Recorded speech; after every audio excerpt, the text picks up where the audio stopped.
Good morning, ladies and gentlemen, and welcome to a regular meeting of the Madera County Board of Supervisors. Today is Tuesday, January 7th, 2020.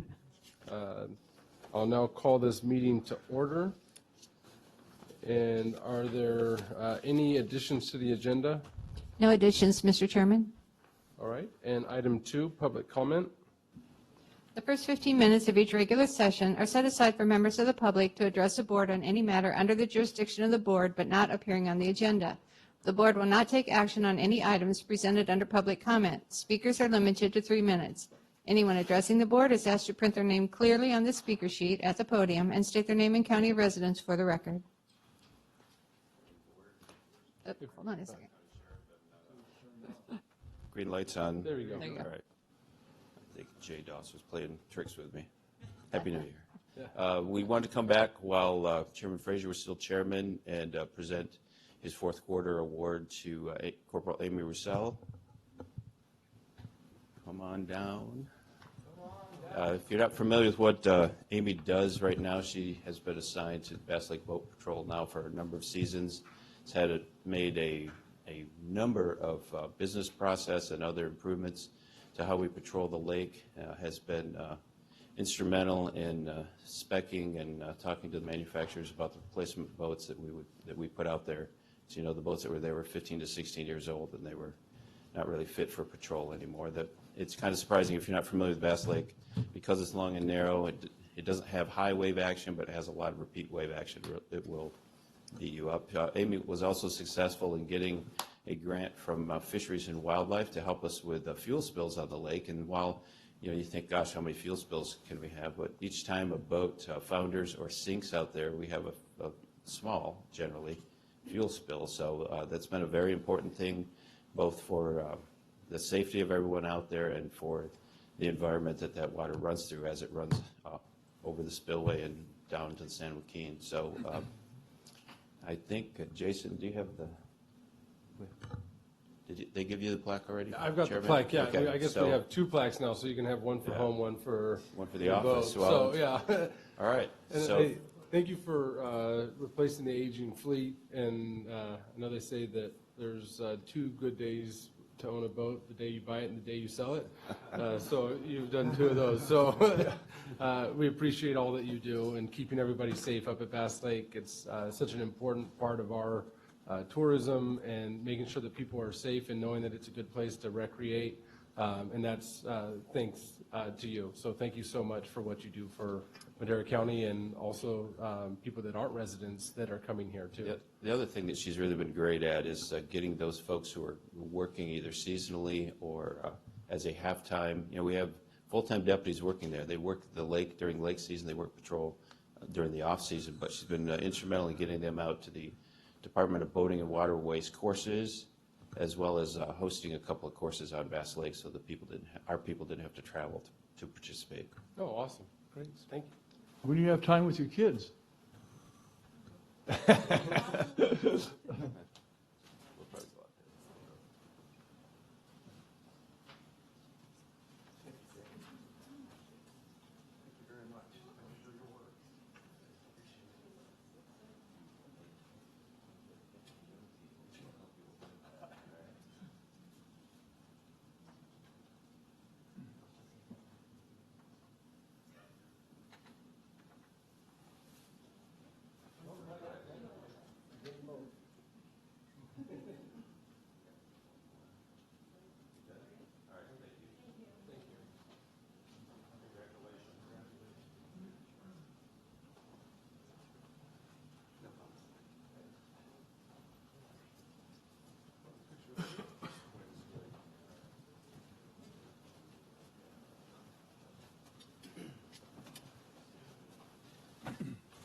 Good morning, Ron Montoya, Madera, California. Can we get a picture with me with a term limit sign? Anyways. Yeah, put it up. I'll take a picture. I'll take a Alright. picture with it. And so Hey, put it up. I'll take a picture. this is another sad moment for Madera County. We still don't know what's going on with Friends of Madera Animal Shelter. You guys railroaded Kirsten. The facts don't penetrate your actions. The kill rate is now 15%. Just 2 weeks ago, I had an opportunity because of the vouchers, 6 vouchers that Friends of Middle Animal Shelter provided. I was able to spay and neuter 6 feral cats right behind Schottler Tire. And because of those vouchers, we were able to save 6 cats, but also educate the community that feral cats are great for the city. Rodent control, great pets, pet therapy. One of the landlord tenants there battling PTSD gives her peace of mind, these animals. And now what you guys did was disgusting, sad, and now Fleming's gone. He spearheaded along with Wheeler and Mr. Frazier. You guys spearheaded this moment. I've seen the emails. If you want proof, I can share them. This all started when the grand jury recommended that you guys create a bigger shelter. You know, and I can hear the pompous comments, the arrogance, you guys shake your heads about me, but you know, it's okay. You have to become your own civic watchdog in this community. It's sad, but it's true. You have to come up here and have the guts, the courage, and your integrity. And like I told you guys before, I don't do it for myself. I do it for these animals. I do it for my neighbors who can't vote. I do it for my neighbors who are scared. I do it for the county employees who were fearful up until, you know, a few weeks ago. That's who I do it for. You know, fortunately, Ms. Martinez came up here and Ms. Garcia came up here and they really handed it to you guys.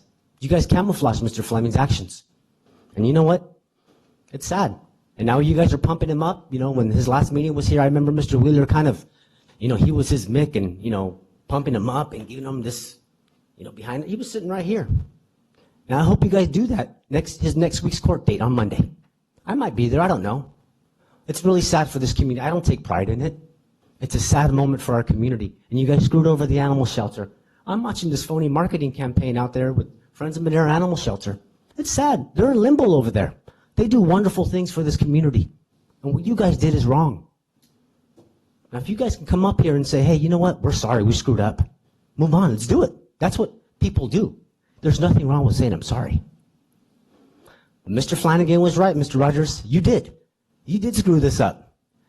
And I'm so fortunate I have an electric car now because I can go and charge X, Y, and Z and educate people in this community. So I appreciate you guys giving me this momentum. And I'm continuing to do it. Thank you.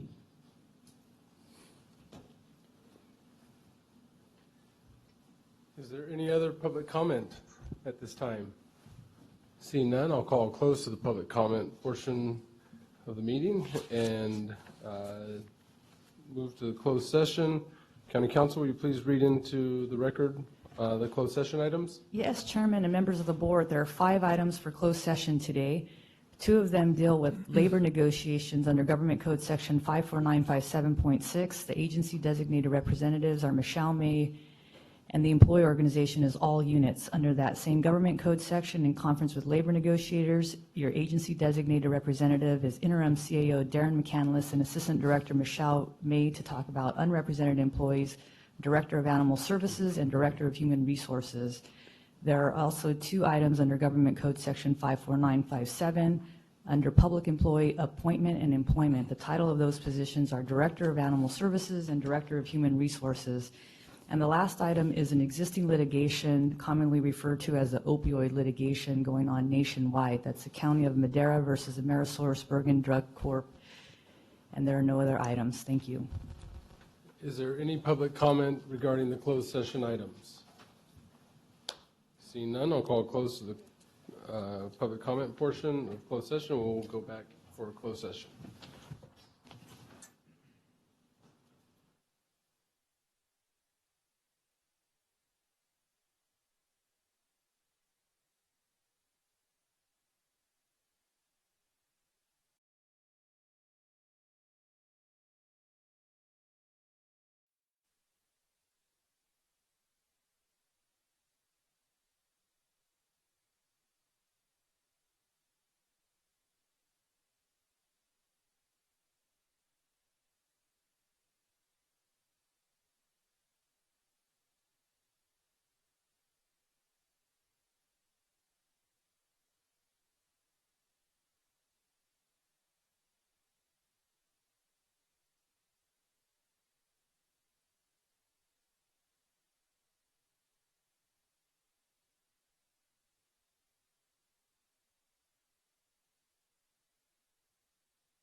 If everyone can please start finding your seats, please.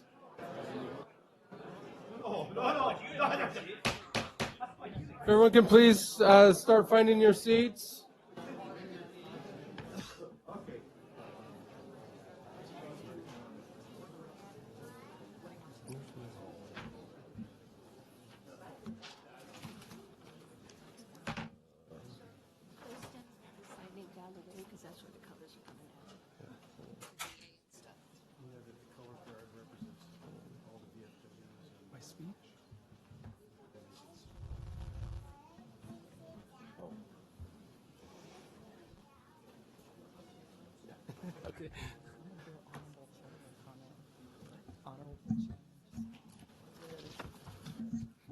Good morning, ladies and gentlemen.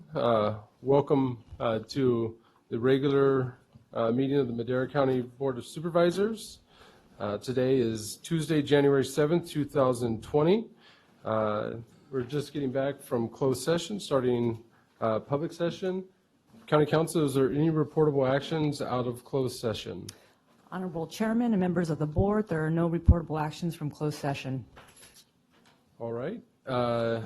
And we will have the presentation of colors. Would you like to let everyone know who's here to present the colors? Yes, I'd like to introduce today, presenting the colors, the American Legion Post 11, American Legion Post 148, VFW 9896, and VFW 1981. Let's please stand.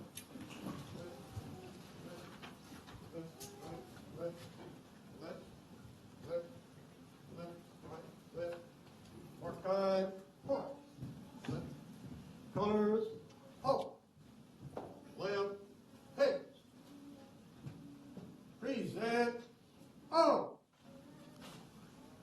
Join me in saluting our flag. I pledge allegiance to the flag of the United States of America and to the republic for which it stands, one nation, under God, indivisible, with liberty and justice for all. Please remain standing for the national anthem.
Thank you. That was beautiful. And Pastor Randy Brandon is here to give the invocation. Please remain standing. Our Heavenly Father, from the dawn of creation to this very moment, you have demonstrated that you are a God of order. You have placed nations where you wanted. You've removed nations that did not acknowledge you. You set up peoples, you scattered them, that they might accomplish your will, sometimes in inconvenient situations. Today, Lord, as we see the passing of the gavel right here in Madera, we recognize that you have ordered the leadership over our county, just as you have over our city. And you have certain things that you want accomplished.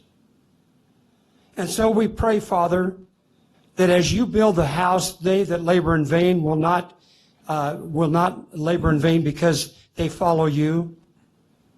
That this will be the order of exercise this coming year. Thank you for what has been accomplished in this past 365 days. Thank you for those that have labored to honor you and to honor the people of Madera. And we pray, dear God, that your oversight and your anointing will be upon this leadership from the chairman right through every council member and everybody else that represents this wonderful county of Madera. We thank you for these moments. We thank you for our country. We thank you, Lord, that you will not despise those who honor you. We would pray today also for our president, for our Congress, for our judiciary, as they face very serious implications of things going on. We thank you that we can lie and trust in you, and we can rest while we labor. Let the order of activities today be pleasing to you. May the words that are spoken be from mouths that are subjected to you. Take every moment that there is and utilize it for your glory, and use these council members this coming year in such a way that honors you, that also brings about the well-being of the people of Madera. We pray in Christ's name. Amen.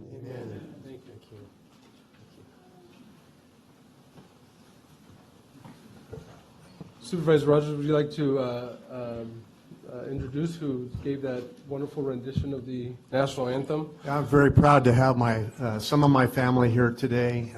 My son Austin sang the lead part on that, and my wife Leslie sang the alto, and we've been singing together for many, many years. I'm also proud to have my daughter-in-law Elizabeth Rogers here this morning, and my beautiful little granddaughter Emma. And I'd like for my family to stand, if they would, so everyone could see them.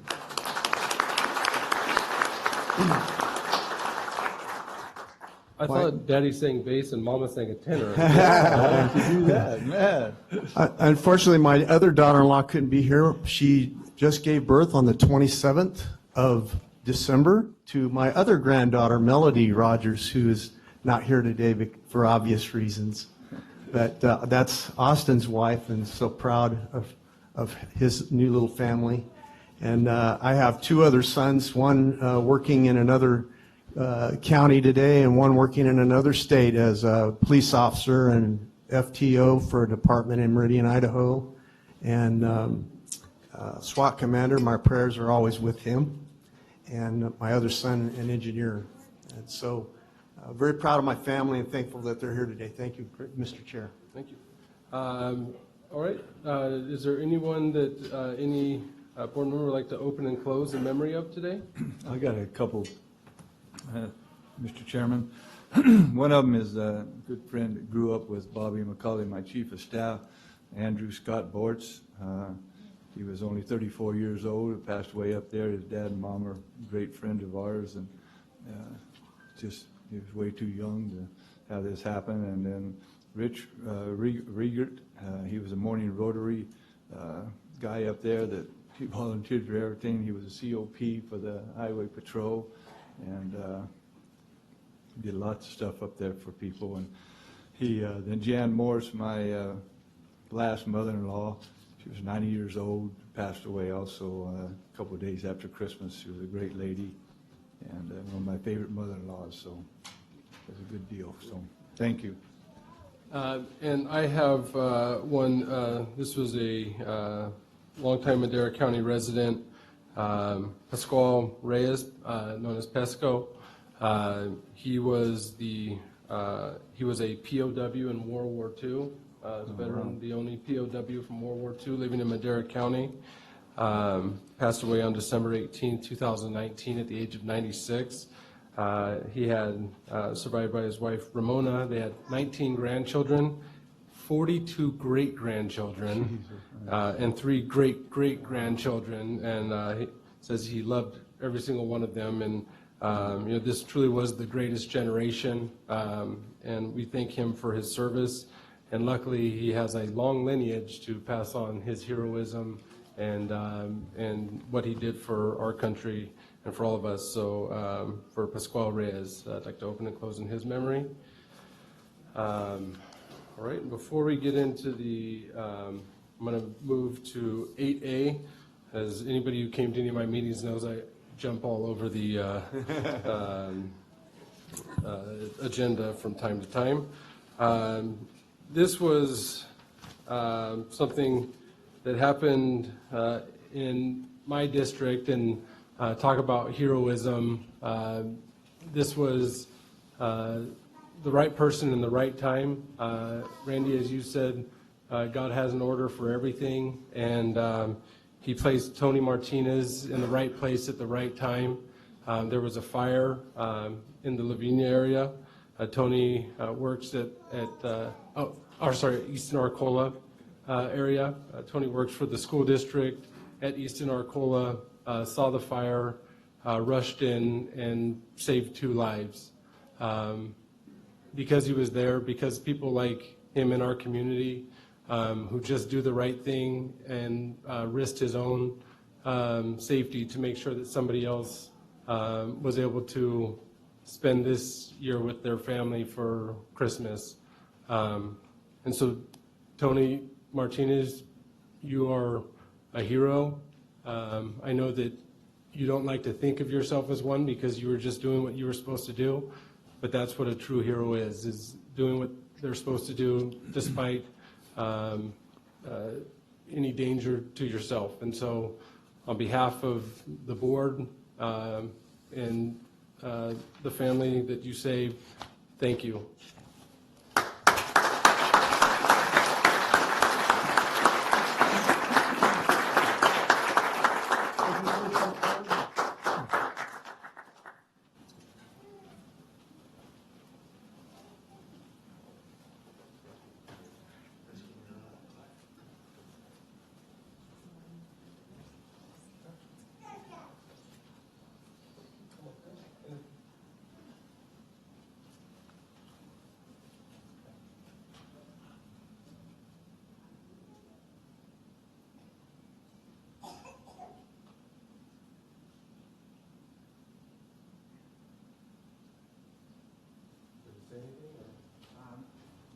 I just want to say that thank God that He put me in the right place at the right time.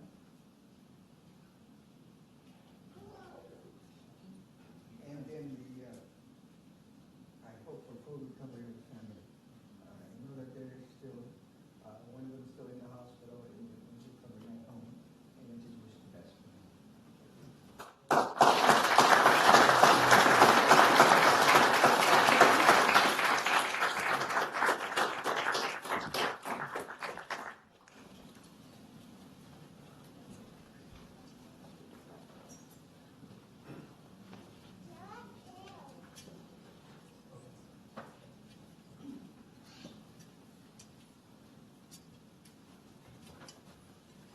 Is there any public comment on that item, on presentation 8A? See none, I'll call close to public comment. All right.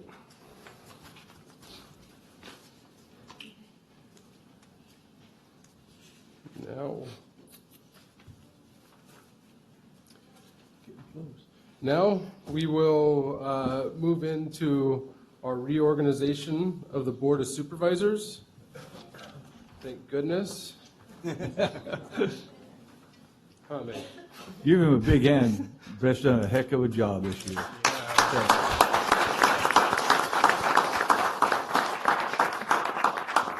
I didn't say last year, I said this year, 7 days of it. I want to mention that our other board member for District 4 is very ill this morning and couldn't be here, so remember him in your prayers, and we're grateful for Max. Thank you. All right, I will now open up the. 5A. Oh, yeah, sorry, 5A. Board of Supervisors Department, discussion and consideration of approval of the reorganization of the chairman and chairman pro tem for the 2020 calendar year and related presentations. We got to vote on that first? No. I move to nominate Dave Rogers as our chairman for 2020. Second. I move to close the nomination. Second. Madam Clerk? Call for the vote. Supervisor Wheeler? Yes. Oh, is there any public comment regarding this item? Brooks, you. Oh, she says, I don't want that. You already lose one vote. Somebody's not happy out there already. Call for the vote. Supervisor Wheeler? Yes. Supervisor Frazier? Yes. Supervisor Poitras? Yes. Supervisor Supervisor Rogers? Yes. Vote passes 4-0, 1 absent. Now I move over the nominations for, do you want me to take care of all these? Yeah, let's do Yeah, I Okay. nominate, let's see, what's it? Rob Poitras is the vice chair. I'll second the nomination and move that nomination cease. Okay, call for the vote. Supervisor Wheeler? Yes. Supervisor Rogers? Yes. Supervisor Frazier? Yes. Supervisor Poitras? Yes. Vote passes 4-0, 1 absent. Yay.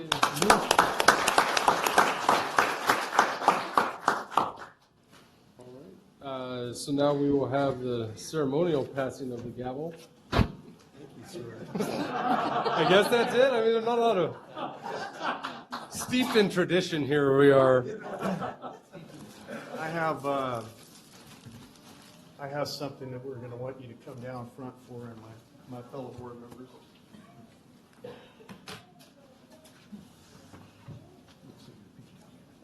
Where's the mic at? I don't have the mic. I'll talk from right here. I just want to say that, Brett is the youngest member of our board, and that's rather obvious. But he's also the best looking too. So.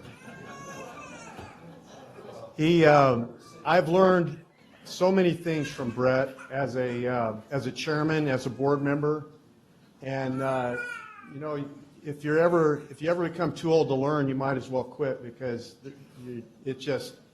you've got to learn your entire life.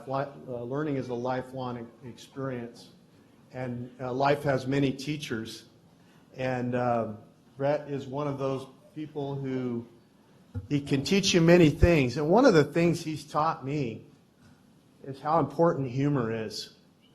And he is a great person where humor is concerned. And also down-to-earth family. And as you can see right now behind me, that's what's really important to him. And I can tell you this. I'm getting choked up already. Brett has integrity. And the people of this county have come first with him in every situation. And our employees have come first with him. They have come before his own personal needs. And you know what I'm talking about. I don't have to hash history. We know that he's put himself on the line for our employees in this county. He deserves our respect and a round of applause this morning.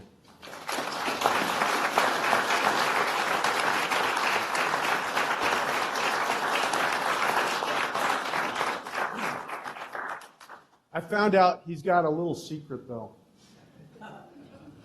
I found out Brett is not who he appears to be. Wait, there was no Facebook in college. I found out Brett is actually royalty.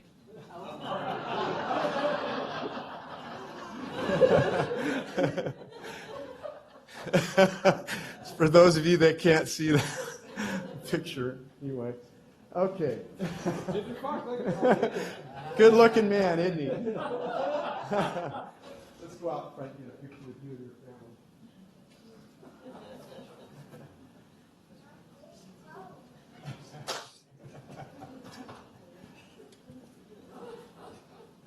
On behalf of the board, thank you. There we go. That now it's fitting. See, his wife is not Meghan Markle.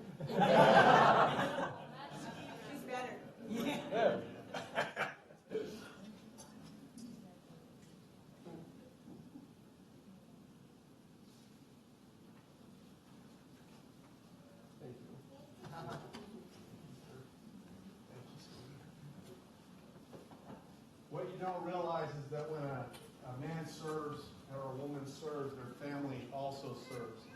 And she's sacrificed so much with her family. Thank you. Let's give her a round of applause.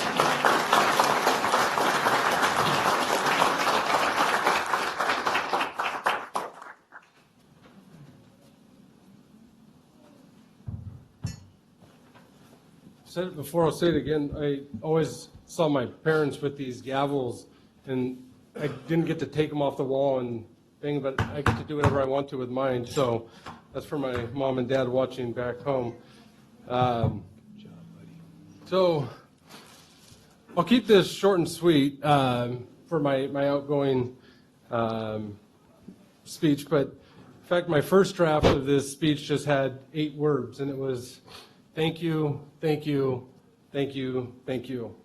Unfortunately for all of you, I am a politician, so brevity is not in my lexicon. But those 8 words were very important to me as I reflect on this past year. The first 2 words may be the most important to me. They were reserved for my family. Thank you to my beautiful wife, Elizabeth. This year was exciting, but it was not easy for either of us. You were there for me even when my mind was elsewhere, even when I was sitting in the same room thinking of what needed to be done. And so I thank you. You shared in my successes and helped get me through some very tough decisions and tough times. But you aren't just the person that's at home keeping up the house and the family. You're so much more to me. You're my biggest supporter, my harshest critic, my most trusted confidant and advisor. You're my best friend, the love of my life.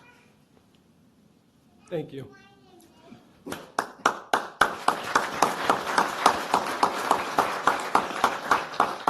Thank you to my children, Wyatt, Hallie, Emma, and Brooks. You allow me to be away at meetings, and a lot of times I bring them with me to meetings. I find that sometimes that is the only way I can keep the adults in the room civil, is by having them there to remind them what we're here for. So thank you to them. And thank you from Elizabeth and myself to our support network, my mother-in-law, Nancy, my father-in-law, Greg, my parents, Steve and Sally. They're always there for us, making sure that we can do the things that we need to do. And can't tell you how much I appreciate all your help, not just during this year, but every year. Thank you. Also from our brothers and sisters, everyone was just always there for us. And a special thank you to Melissa Da Silva for your steadfast dedication to Madera County, District 1, and to me. I know that we work together, but as you all can see, I'm listing her as my part of my family. Thank you. Thank you, Melissa.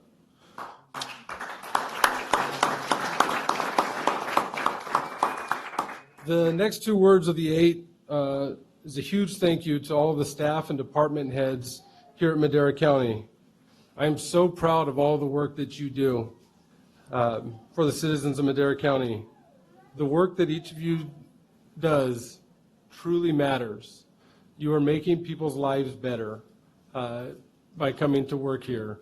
I have 2 pizza places. I used to think food service workers were the most poorly treated workers in our society, but I realize it's public servants.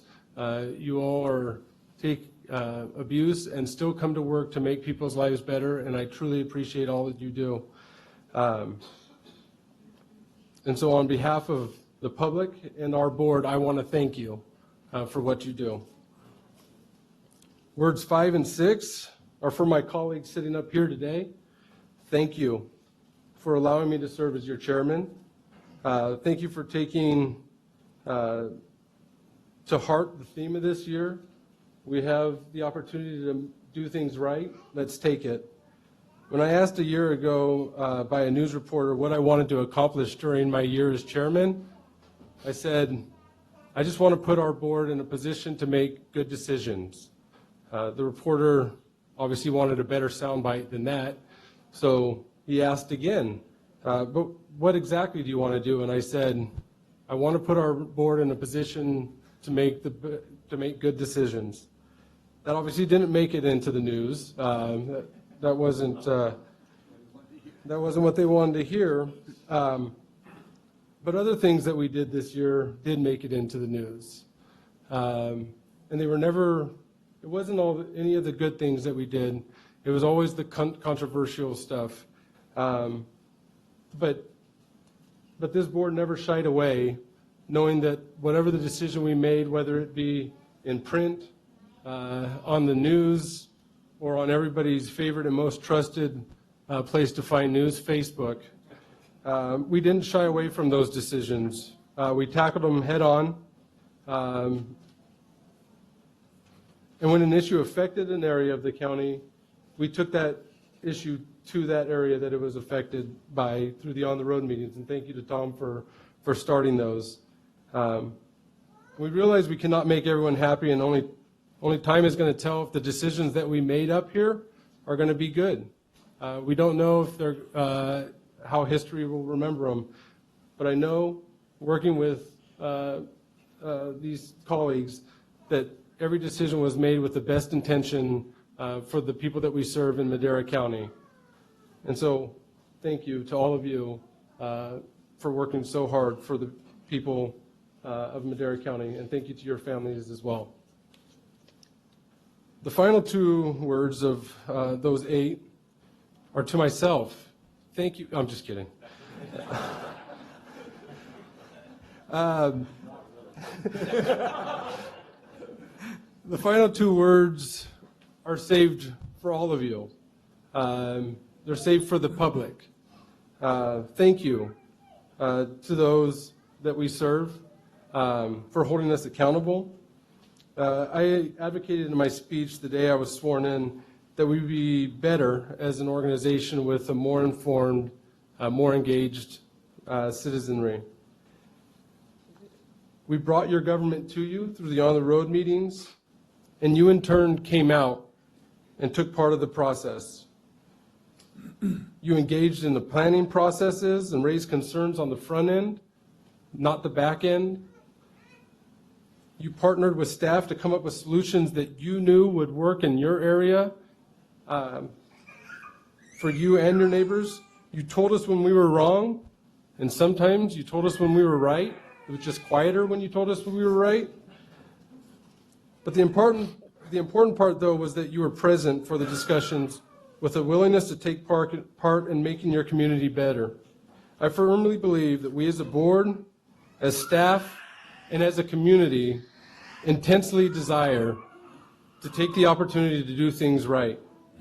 I know we took some major steps together in that aim this year, and for that, I would like to say thank you, thank you, thank you, thank you.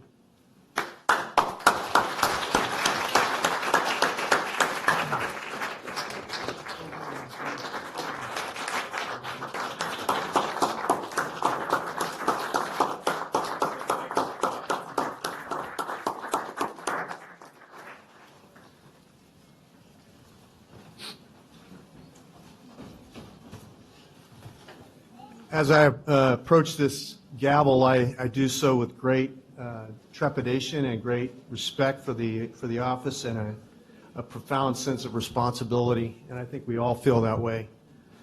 I just want to thank a few people. First of all, those who sponsored the food that we're going to have in a little bit. I want to thank Kitchell, Richard Caglia, Richard Spencer, Lozano Smith, Mike Linton.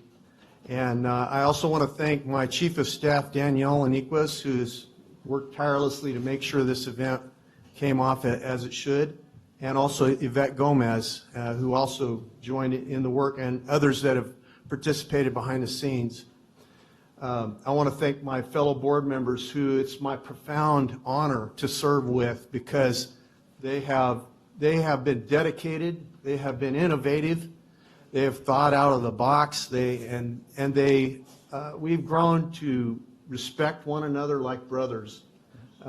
It's an important thing to have a cohesive board, and as you can tell, many of our votes are 5-0, and that's because there's a lot of thought that has gone into the direction of this county, and we've done it together, and we've done it with the input of the public, and I think we're doing a better job of reaching out to the public in a great way through our initiative, and all of our pit team and all of our other elected officials in the county who are reaching out to make sure that the public's included. I want to thank my family, my wife Leslie of nearly 40 years. Hard to believe that it's that long now. It seems like, yeah, she looks like she did the day I married her. I mean, if that's possible, she was 17 years old when we married, and I have never regretted a day of that. It's been a wonderful, joyous time in my life, and I don't know that she could say the same, but I hope she would. We have 3 lovely children, 3 boys that I'm so proud of, Justin, Austin, and Jordan. And I'm thankful for my grandchildren, my 4 grandchildren, and my lovely daughters-in-law, Elizabeth and Bethany, also my 3 daughters-in-law, I should say. And my mind is, I'm 60 years old now, so my mind is going quickly. Uh-oh, maybe we better revote. Rob, you ready? Austin's wife, Natalie, as well, and as I mentioned, she's home with the baby, so proud of my family and thankful for them. I want to thank my brothers in the armed forces, the men that I really have a high regard for, the VFWs and the American Legions. Thank you for being here today, and your presence means so much to me, and our flag flying that high, it just means so much, because you fought for it. You have the right to present it like that, and we thank you for that. We honor you today. And I'm thankful for each of the council members that are here today, and I'm probably going to miss some, but I see Wasim Ahmed out there, who is Chowchilla's council member. Are you mayor this year? Mayor of Chowchilla, would you stand also? And then Diana Palmer, councilwoman, and a good friend, would you stand and be recognized? Thank you so much. I thought that Mayor Andy Medellin was here earlier, and I don't know that he's still here, but we thank you for him being here. And I see the Chief of Police, Dino, here today. I want to congratulate you. Thank you for being here. And let's see. I want to also introduce some of our other elected officials. Gary Sfonda, who's here today, our tax assessor, and then Tracy Kennedy, our tax collector. I think is that it? Am I missing somebody? For the sheriff? Sorry about that. Jay Varney was here earlier, and I don't see him right now. And our district attorney, Sally. There she is. I was looking for you. She's standing over on the side. So, Todd. Thank you, Todd, our great auditor, Todd Miller. Glad to have him here this morning. Thank you, Todd. You notice how electeds come out of the woodwork when they start hearing names they're going to be called. Want to thank each one of our sponsors again for the being here and giving your finances and time to be here today as well. When we look at this decade that's just passed, a decade that is focused on doing things better, and if we have the opportunity to do it right, let's do it. Let's take it. That was the motto from this chairman, and he did that job very well. I'm going to carry that thought through with a 2020 vision toward excellence. That's what we want, is 2020 vision toward excellence. Looking back at a decade of achievement, I'm just going to list a few things that we can set our cap on it that really, really ring out to me. We set goals and accomplished them for the people that we serve in this county. Public safety has been number one. We have new fire stations, new engines, new equipment. We have a new sheriff's station, a state-of-the-art headquarters with vehicles and state-of-the-art equipment, plus 2 substations. This is all brand new in the last decade. A $30 million jail renovation, that's $30 million plus, renovation and new construction at the jail to make sure that the public is protected. We've refurbished and built new libraries. So that's something that we've focused in on and accomplished. We have more park systems than we've ever had before. Public Works and Community and Economic Development moved to the 3rd floor. We've saved millions of dollars doing that. Yep. New DSS and public health facilities.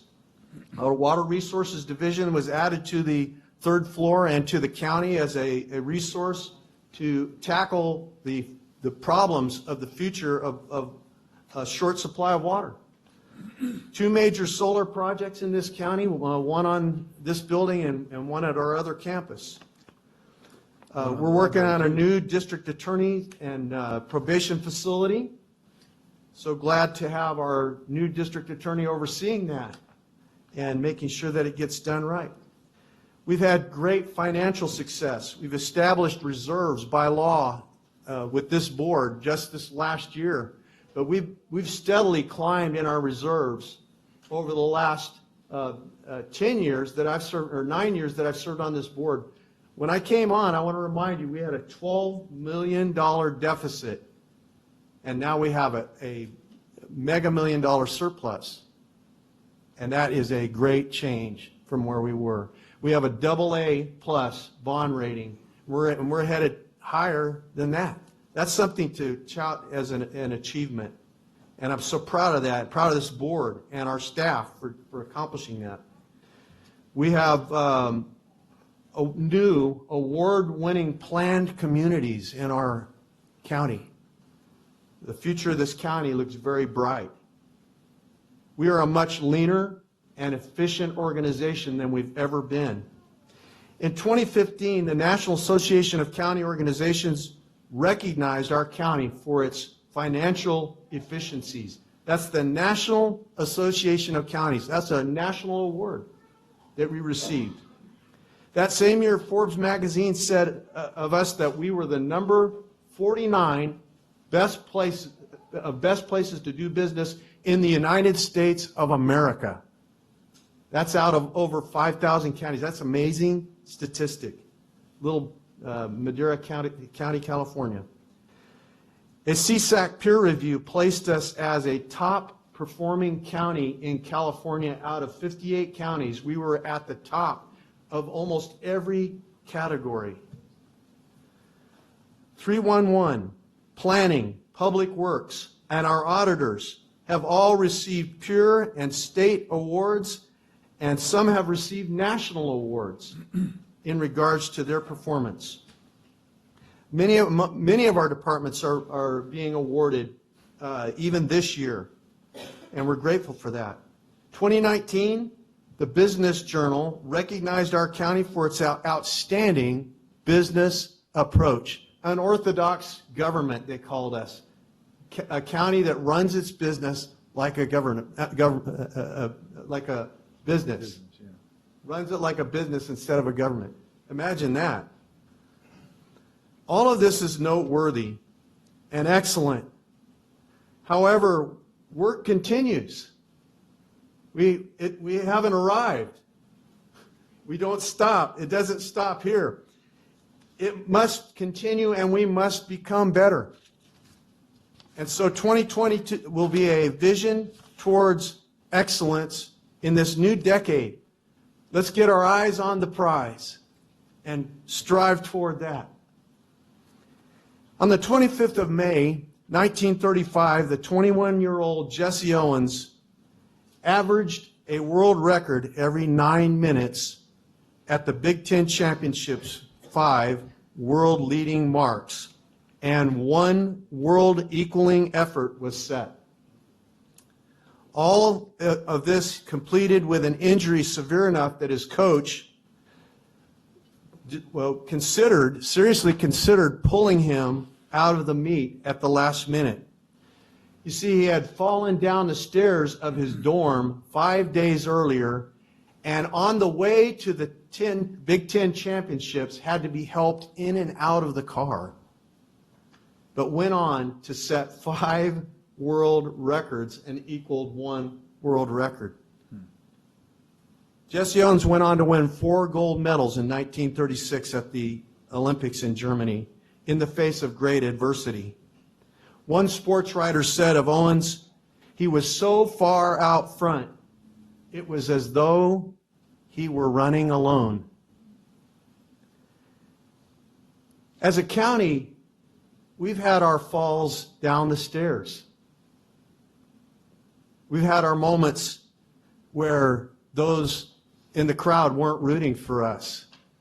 In fact, rooting against us, hoping we would trip and fall on our face. We've had that. But we're still running. And we're running with excellence. We're trying to do our best. And we're going to do better in the next year than we did last year. And we're going to do better in the next year after that than we did the year before. Why? Because we can learn. Because we can grow. Because we know we can be better. And we believe in our ability to do so. I believe in our employees. They've proven it to us over and over again with these accolades. They can do what others may not believe they can do. But we're achieving it. And the proof is in the pudding, as they say. So let's keep running. Let's keep striving for more. Even if it looks like we're running alone. And we're out so far in front that nobody's going to catch us. Let's keep running. I want to thank you for the opportunity to run beside you. Thank you.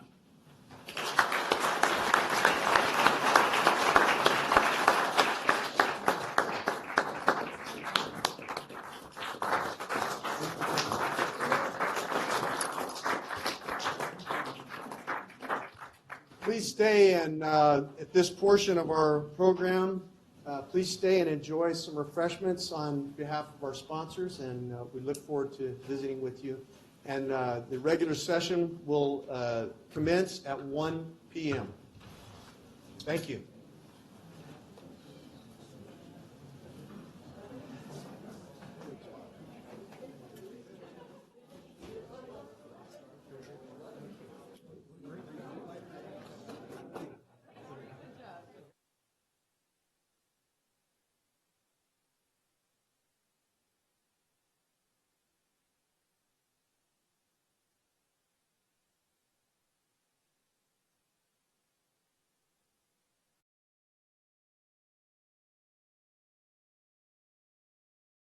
In several ways.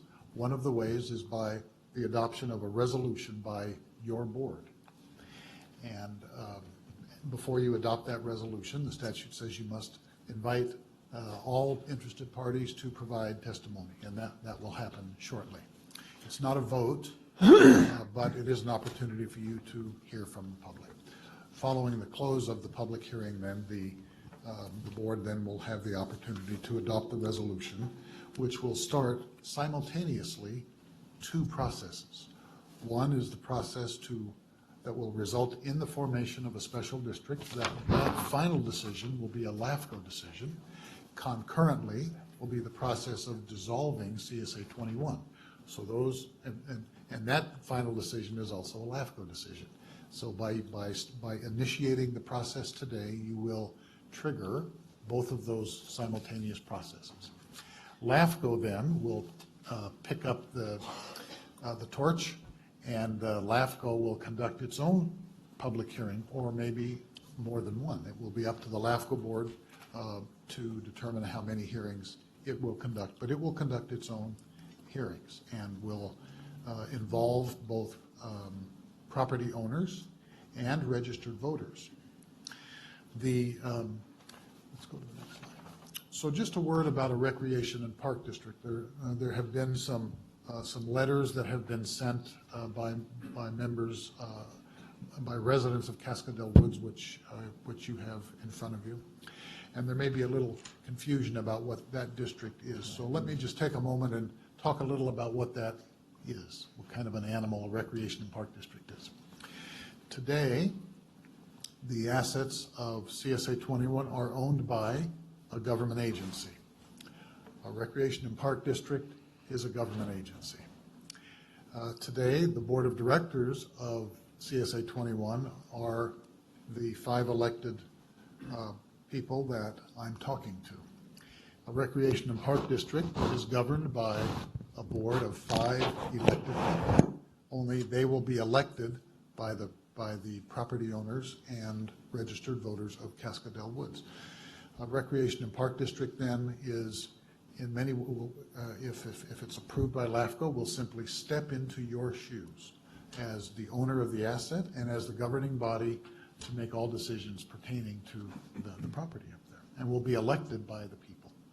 So a recreation and park district is a special district that is authorized by the government code. It's commonly found throughout the state and manages parks and recreational facilities as its name suggests. In the meantime, because this process that if you adopt the resolution, the process that will begin today will take some time. This is not something that's going to be finished in 30 days or even 60 days, and how long it takes will depend upon the process that LAFCO decides to embark upon. But in the meantime, we just would like to make sure that everybody knows that nothing will change with regard to Cascadel Woods and the clubhouse that's there, and the relationship between the county, the Public Works Department, and Cascadel Woods. That will all remain exactly the same until LAFCO makes final decisions. Okay? So with that, we're here to answer any of your questions, Chairman, Mr. Chairman, members of the board, until you open the public hearing. Supervisor Frazier. Yes, so all the assets will transfer to the Parks and Rec, that being a government agency, so there wouldn't be a gift of public funds, right, since it's government to government? Correct. Okay, and then the selection of the members of that board would be done on a regular ballot, or, and then would they have to be living within the boundaries of the district? Mr. Braun may want to comment on that, but typically what happens is that LAFCO will approve the formation of the special district subject to an election. And then the registered voters or property owners, whichever LAFCO selects as the decision-making body there, will have an election, just exactly in the way that you all are elected. And they'll cast their vote, and the top 5 vote getters will be the new board of directors for that recreation and park district. Right. Supervisor Rodriguez. And the terms, Oh, I'm I'm sorry, sorry. the terms will be set through the LAFCO process, right? Yes, If but it's 2 typically years, they're 4 4-year years, terms, 4 just year like yours. terms. Right. So they probably have 3 of them with 4-year, 2 with 2-year to start, probably. Yeah, they'll probably be staggered the first time around, right? Supervisor Rodriguez. What shape is the clubhouse in? Have you been up to check it out? The condition of the clubhouse. The clubhouse is currently closed right now for public use because of some structural deficiencies that were deemed unsafe. So right now, the clubhouse is locked up and closed for public use, and it will remain that way. Have you estimated how much it'll cost to repair and bring it up to standard? I don't believe we have that. The structural engineer, I think, declined to quote on that and saying it may be cheaper to demolish and rebuild. Okay, thank you. Maybe one more Yes. fact that might be useful to you as you open the public hearing, and that is the revenue source for the new special district, for the Recreation and Park District. So what is being recommended is that just as today, there is a $100 per parcel annual assessment, that assessment continue as the revenue source for the Recreation and Park District, so that would cease to be a revenue source for the county, but would become the new revenue source for the Recreation and Park District. And if the people needed to increase the revenue, the people could vote to increase that assessment to a higher level if they so chose, if they wanted to raise additional funds for the maintenance of the clubhouse. I have a question for you. In the event that, as a parks district, they have the option of going for state-offered grants as well under parks Correct. improvements, am I not correct? That's exactly So correct. it's possible that they could go for a state grant to improve the clubhouse, fix it, or whatever they needed to do. That's a definite possibility. You bet. Okay. Any other questions from the board? This is a public hearing. If we'll open this public hearing, and anyone who would like to speak can step up to the mic. Be sure and sign in, and we'll take each person one at a time. You'll have 3 minutes to comment, and if there are any questions, we'll direct them to staff and have them answer that at the close of the public hearing. Thank you. State your You name. got to sign in too. Oh, I did. Oh, you did? Oh, perfect. Thank you. Hi, I'm Carol Egging from Cascadel Woods. Okay. All right. Regarding your $100 assessment that we now pay, real quick, not all of the members of Cascadel Woods or the property owners of Cascadel Woods pay this. You do know that, right? Do you know that? Maybe you don't. Well, they don't. So you might want to look into making sure everyone paid for this assessment if we go that way. The other thing is regarding to your decision of allowing residents who are registered voters only to make decisions on this property when you're asking people who are part-time owners to pay into it for the maintenance and upkeep of this property and building. That is taxation without representation. People who own property but yet live outside of Madera, of the subdivision, and they're not registered voters, are paying for the upkeep, yet you're not going to allow them a voice. That's not right. That's going to be a big downfall if you go that way. The people have to have their voice. Okay, that's one. And then, okay. I'm not sure this board understands totally the reason for the creation of CSA 21. There was monies, the Board of Supervisors loaned to LAVCO. LAVCO loaned the money to the Cascadel Woods Property Owners Association. I have a escrow document that reads Cascadel Woods Property Owners Association as the buyer of all those parcels. That was in trust for the people of Cascadel Woods. The creation of the CSA was simply a financial entity for monies to be assessed on the people's property taxes to repay the loan to LAVCO. That's the only way I assume that the board figured they could do this. But at that time, some people opted out of this, so they do not pay the assessment.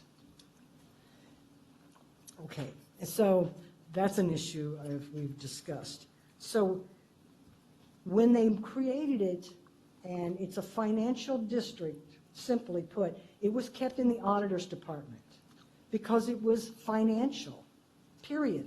Never was there ever to be a service provided by Madera County to Cascadel Woods for any reason. That's why the management of the property was between the board and the POA people decided that they would always manage it because this was simply financial. When somewhere along the line, you all decided to put it into the Public Works Department, it doesn't belong there. The only time the Board of Supervisors ever heard the words or letters CSA 21 prior to 2012 was when they were presented in August with a budget provided to them by the auditor of Madera County, which was given to them by the people of Cascadel Woods Property Owners Association. Your time's run out. Oh, it has? Yeah, Oh, can you Sugarfoot. wind it down? I'll give you just a few seconds Okay, to well, wind it down. Sugarfoot, gosh, I have so much more. Okay, well, okay, all right. Speaking of the grants, Cascadel Woods is a fire-safe, fire-wise community since 2010. And we're very, very, as Tom Wheeler I'm sure knows, that we're very proactive in our efforts to prevent fire. As long as the county has the property, it's listed as county-owned property, we cannot include the CSA's 47 acres into any of our grants, which it's a downfall. There's a lot of overgrowth there. But anyway, okay, there's a lot there. I sent you a letter, shoot fire, you got it all. Okay, thank you for your time. Thank you for your comments. Next person in line there. Hi, my name is Wayne Shortus. I'm a property owner of 10 years in Cascadel, and we are a part-time property owner up there. So one of my objections is to being excluded out of the voting rights. If we own property there, it seems to me that we should at least have the right to vote for whoever this district is. The other point of my concern is actual ownership of the property. In everything that I've seen, I've never seen where Madera County has assumed or assimilated the property ownership, that it still belonged to the residents and held in trust by Madera County. So I question that asset, or that point. That's sum total of what I've got to say. Thank you for listening. Thank you for your time. Next speaker. Ken Trapp, and I own property there in Cascadel Woods. And I was curious, we had a survey that was sent out by the county to find out what the residents would like to have done with CSA 21. And according to the information I got, that the survey indicated that the property should be turned back over to the Property Owners Association. And I understand from what's going on right now, they just disregarded the wishes, the majority of the wishes of the property owners there in Cascadel Woods.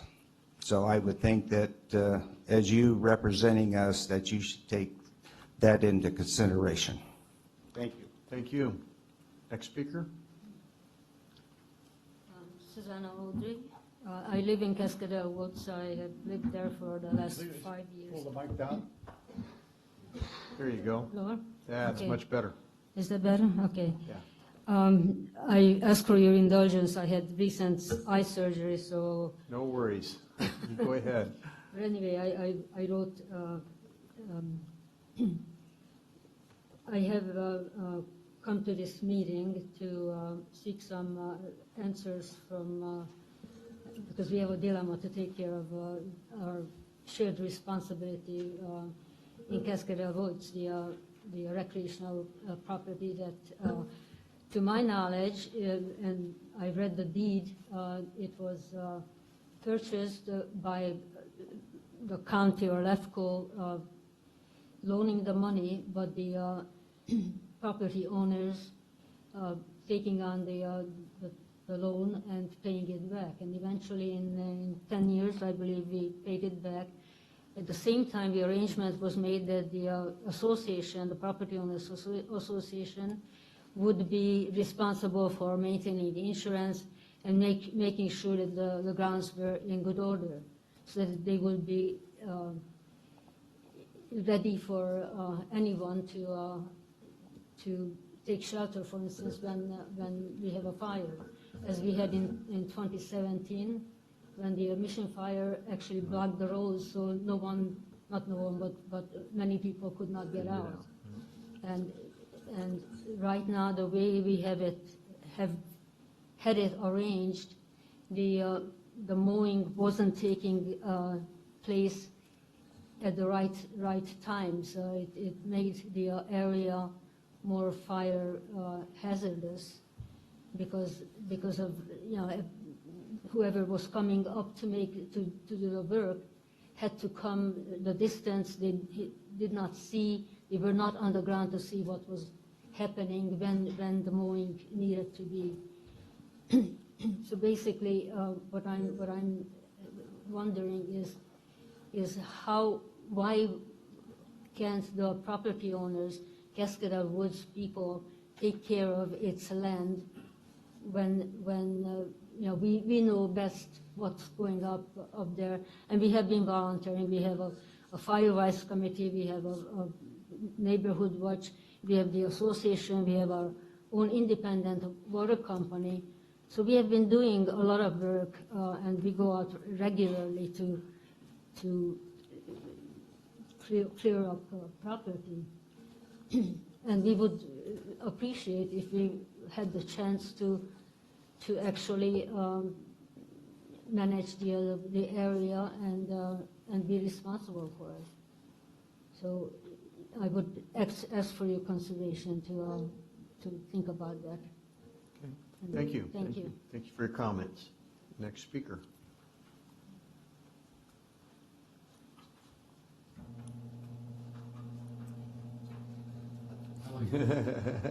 Hi, can you hear me?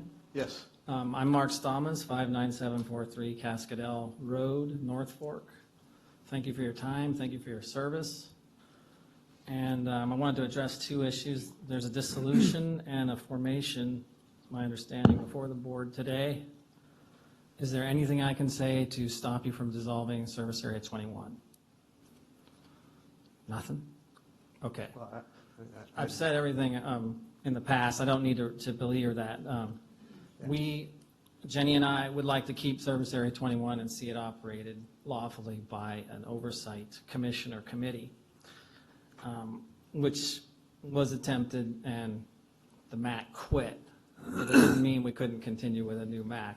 That's kind of all behind us now. So moving to the next step, there was a couple of typos on the agenda. It said CSA 22, it was actually 21. There's a typo in the board letter. Also on the resolution, I think a more appropriate name would be Cascadel Ranch Recreation and Park District, because the 480-acre ranch is Cascadel Ranch. Cascadel Woods represents around 100 acres of it. Also, the boundaries of Exhibit A, just real quickly for this resolution to be accurate, showing the original boundaries. Cascadel Heights was part of the original Service Area 21 boundaries when we were taxed to pay for the land that was purchased by the service area.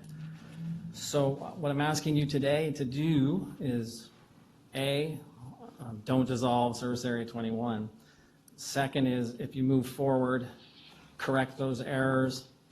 The map, I can provide indication of where the heights is. It's the bottom left corner, should be included in your Exhibit A because they were taxed to pay for this property. And the naming of the district. Oh, and one more thing. Do I have time? Yes. Eminent domain was mentioned. I noticed that the code that this is being formed under is PRC 5780 and on. And in the resolution, you have to, according to the code, I'm not an attorney, but you're supposed to include whether or not eminent domain is a power of that district, and I would very much like for eminent domain not to be a power of any proposed recreation park district for Cascadel Ranch. So I'm asking you for A, don't dissolve, B, name it Cascadel Ranch Recreation Park District, and then fix those few errors. Thank you. Any questions? Thank you. Thank you for your comments. Appreciate it.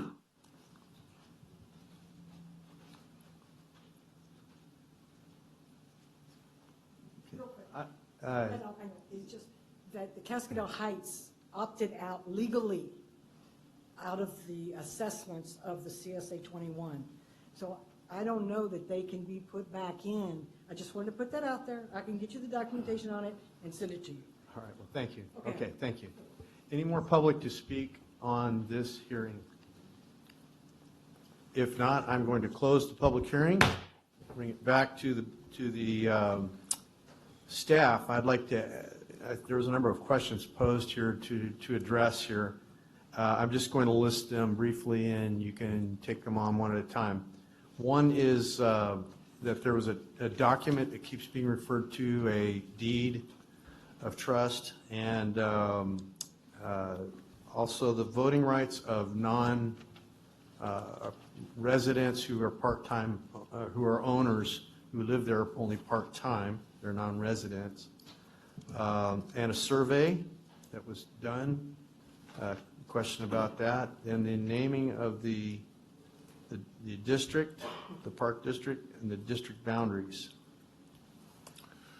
Mr. Chairman, let me start on a few of those questions, answers to those questions, and some of those either Andrea or Phil can address. Okay, thank you. LAFCO, as part of its process, will determine the proper pool of people to vote. LAFCO has the power to cause property owners to vote or to have registered owners vote. So no one will be excluded then? So these are all very legitimate concerns, and they are concerns that LAFCO is directed by statute to consider. So as this moves forward, these are proper concerns by property owners, and those will be taken into account by LAFCO. Okay, that's good. Dave Brown wants to. Okay, good, yeah. Mr. Braun is going to speak to that as well. Dave Braun, Executive Officer, Madera LAFCO. The process on this, what we call a reorganization, where we have a dissolving of a CSA, a dependent special district, and then the creation of an independent special district, the Recreation and Park District. There would be a first hearing where the LAFCO Commission would review the proposal. And that hearing would be noticed to all property owners within in the current district. If the commission makes the decision to approve this reorganization, then there is what's called a protest hearing.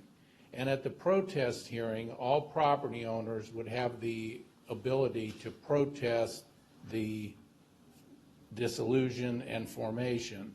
If over 50% of the property owners owning more than 50% of the assessed land within the district protest, it kills it right there.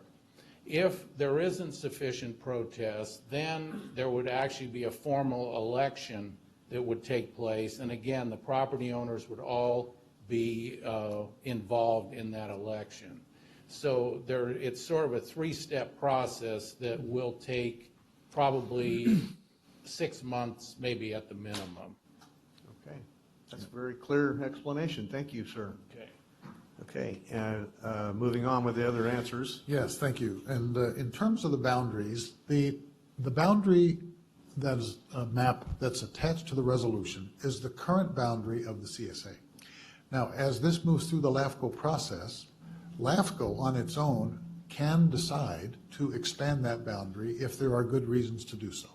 But as we sit here today, the dissolution necessarily involves the current political boundary of the CSA, and therefore that's what's being proposed as the boundary for the new special district. But that isn't binding on LAFCO. LAFCO can change that if it chooses to do so. But we can't. But you can't. But we can't change any boundary. We don't have those powers. Only LAFCO could. That's right. That's you have the power to propose, and LAFCO has the power to decide. Right. In terms of the name, the statute says that this resolution that's before you is simply proposing a name, and obviously, if there's a better name, that can be presented to LAFCO, and the LAFCO board can opt to assign the new special district a different or a more descriptive name if that's appropriate. But all you're doing is recommending that name that's in the resolution. I would think that what the owners would like is something that's important, so. And if you want to change the recommended name today, you can do so, and we can change the resolution as you adopt it to another name. Let's see. The David Rogers Recreation Area? Yes. Please, no. Heck, yeah, no. What's the other, I the think deed? the other question was about the survey, and Andrea will address the survey question. Okay. There was a survey sent out 2 separate times. The first time, there was not enough participation from the property owners for us to make a decent enough decision. So we did send it out for a second time. As of that second mailing, 70 ballots were received, 81 were not received. So essentially, we only got 46% of the property owners to respond. Of those 46, 33 votes were to keep the property with the CWPOA, 26 votes were to move forward with the Parks and Recreation District. So very close together. Those 2 options had by far the highest number of votes. Everything else had a couple of votes individually. Some people wrote in their own option, so. That's the reason we're here today. Yes. Okay. The document is the last unanswered question. The deed.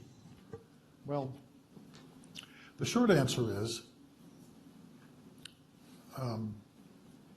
history, I suppose, speaks for itself, but as we sit here today, a title report showing ownership of the property shows title is vested in the county.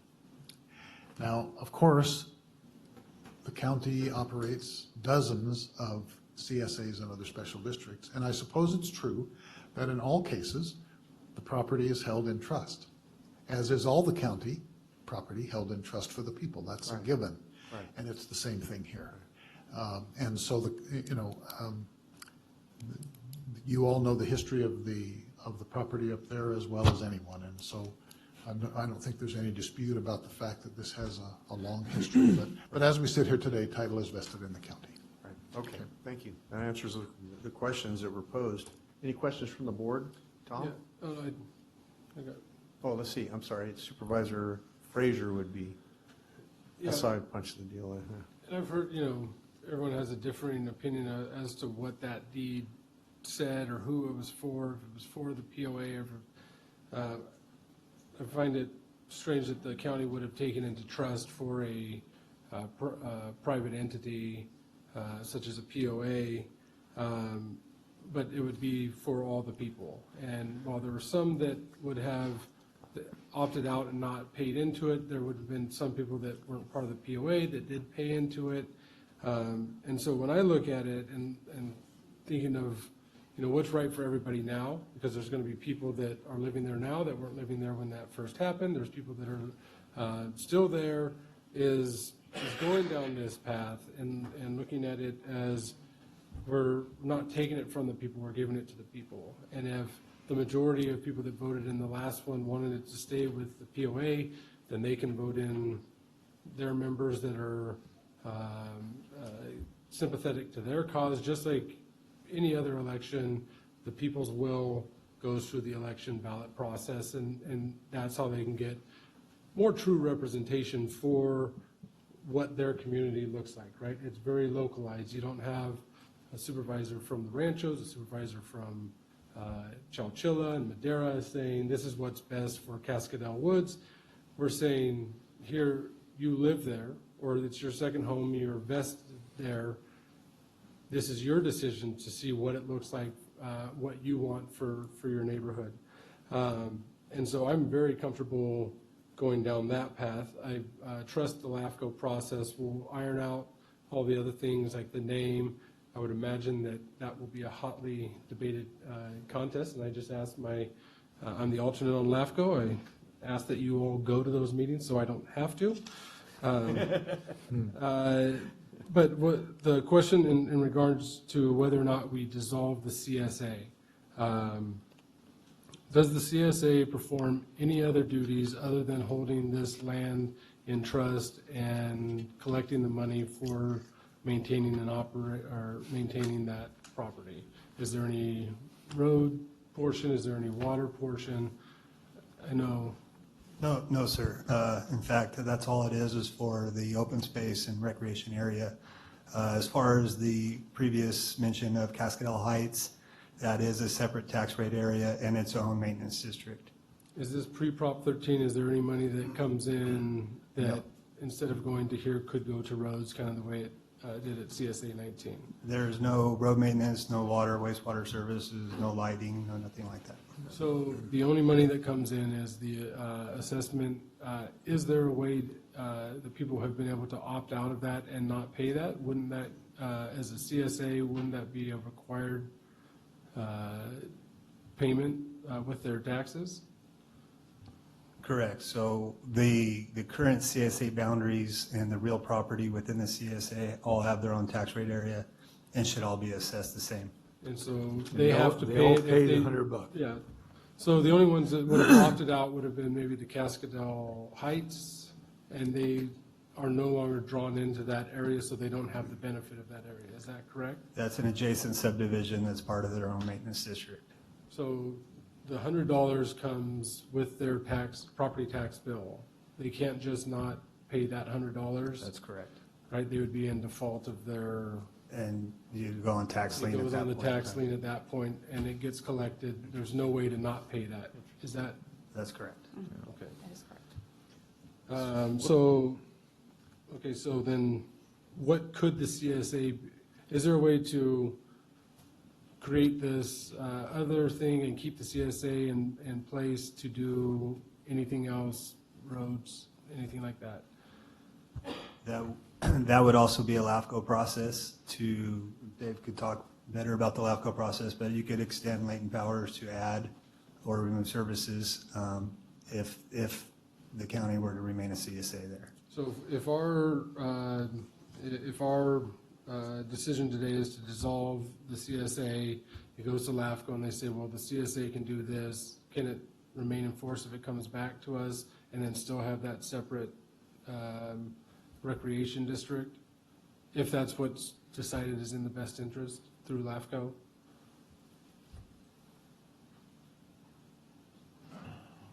Well, let me tackle that, I guess.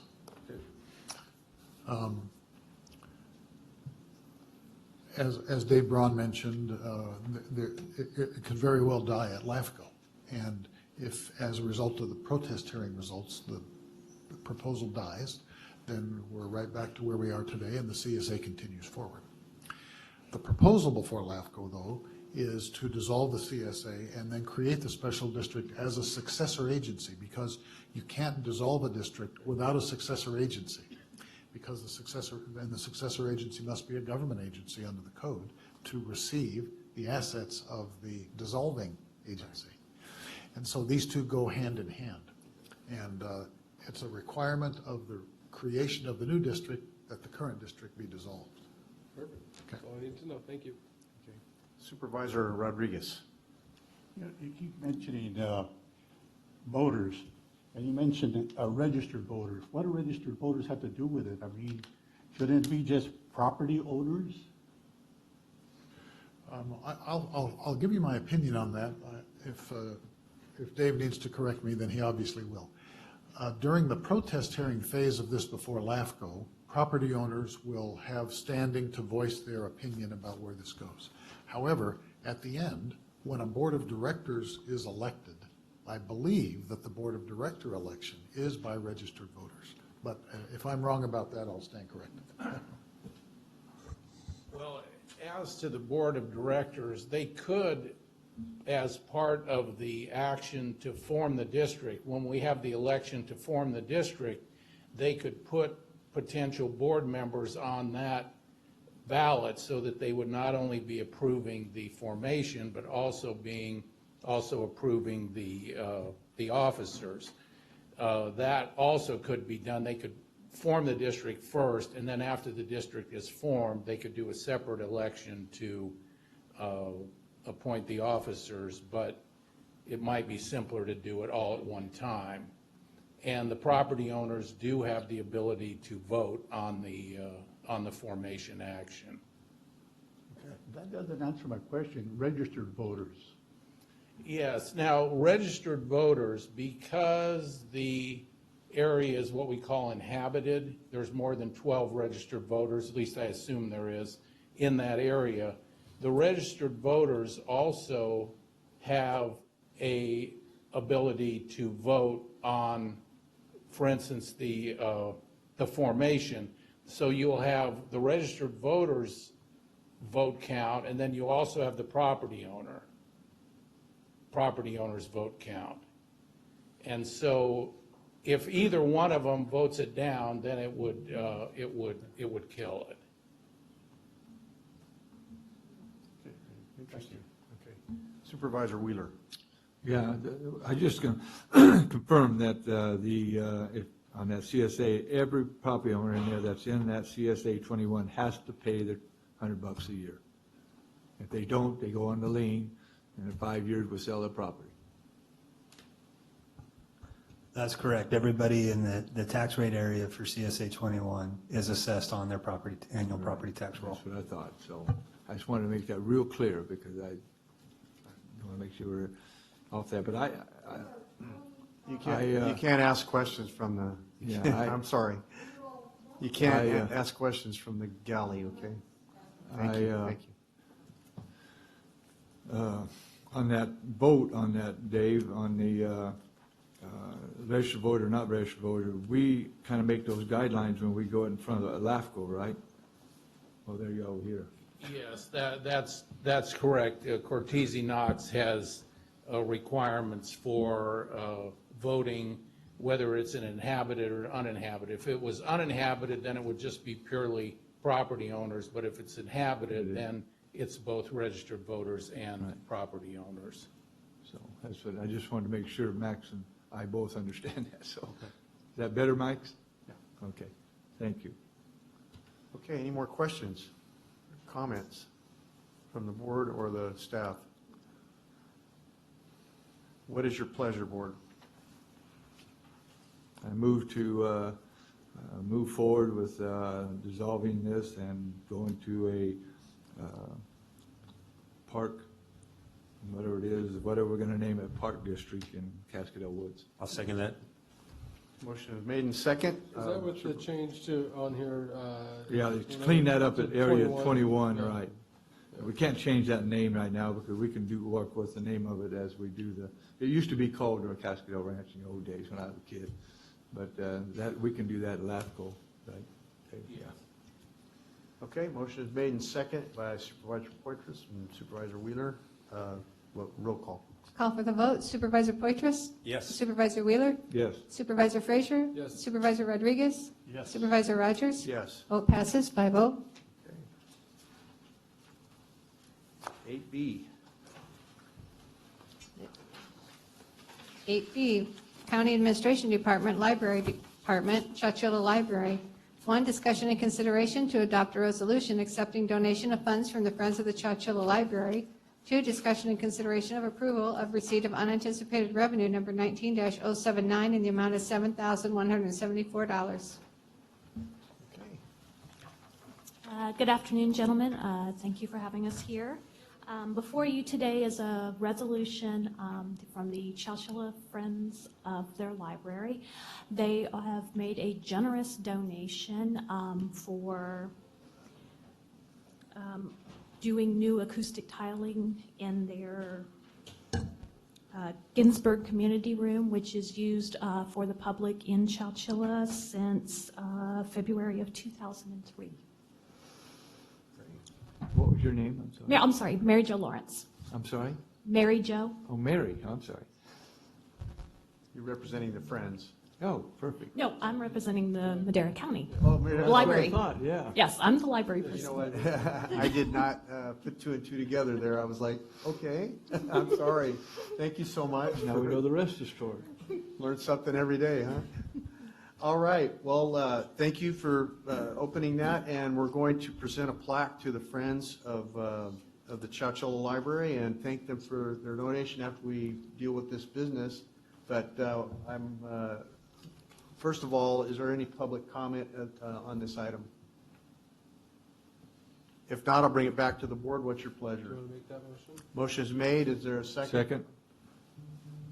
Okay, I made the motion and seconded by Supervisor Wheeler, roll call vote, please. Call for the vote. Supervisor Rogers? Yes. Supervisor Wheeler? Yes. Supervisor Poitras? Yes. Supervisor Frazier? Yes. Supervisor Rodriguez? Yes. Vote passes 5-0. Thank you very much. Let's all go down and congratulate them. Okay. You got it, Bob? Just to let you know, we have our president of the Friends of the Chowchilla Library, Summer Anderson, is here today. The secretary, Karen Anderson, library liaison, Kathleen Yoel, and our branch manager, Amanda Judd. Thank you so much. Thank you. Come on forward. Who do I give the plaque to? Madam President. You can all share it. Thank you so much for your hard work. I should stand. The library means so much to Chowchilla. Thank you so much. Congratulations. Great job. Thank you. Yeah, this is wonderful. All right, great job. See, I'm getting here. All right. Yeah, that's true. That's true.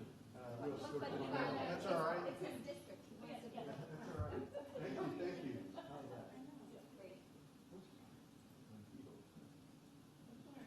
Closer.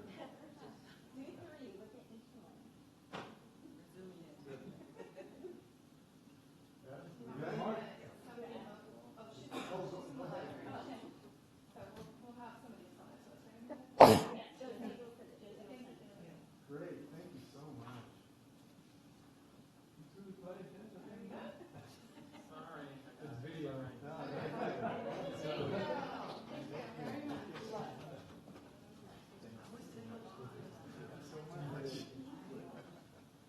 Thank you.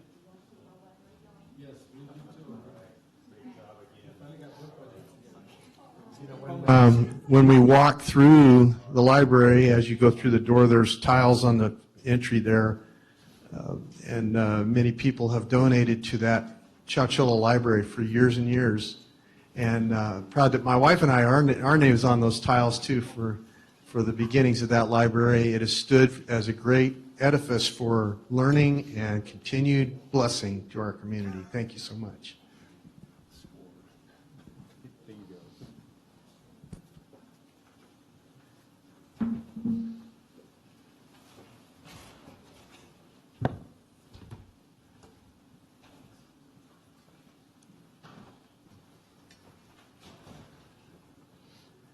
All right.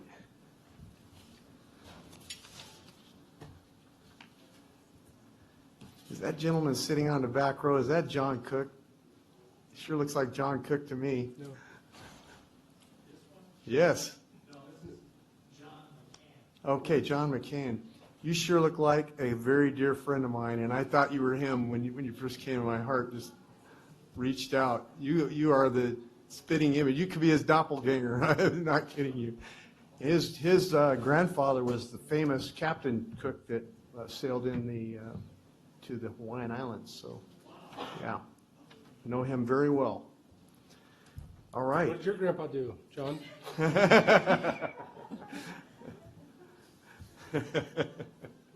Thank you. 8C. 8C, presentation of certificate of resignation. Oh, I already did that. Let's do 8D. 8D, Human Resources Department, hearing to consider adoption of an ordinance authorizing amendment to section 2.60.540 of chapter 260 of the Madera County Code pertaining to sick leave at separation of service. Okay. It's very capable Michelle May at the mic. Good afternoon, Chairman, members of the board. Michelle May, Human Resources. Thank you. So this item is actually the second reading or hearing for this particular item that was presented to your board on December 17th. And so I can go through some of the particulars if you would like, or I can just answer questions. However you prefer, I'm happy to do it either way.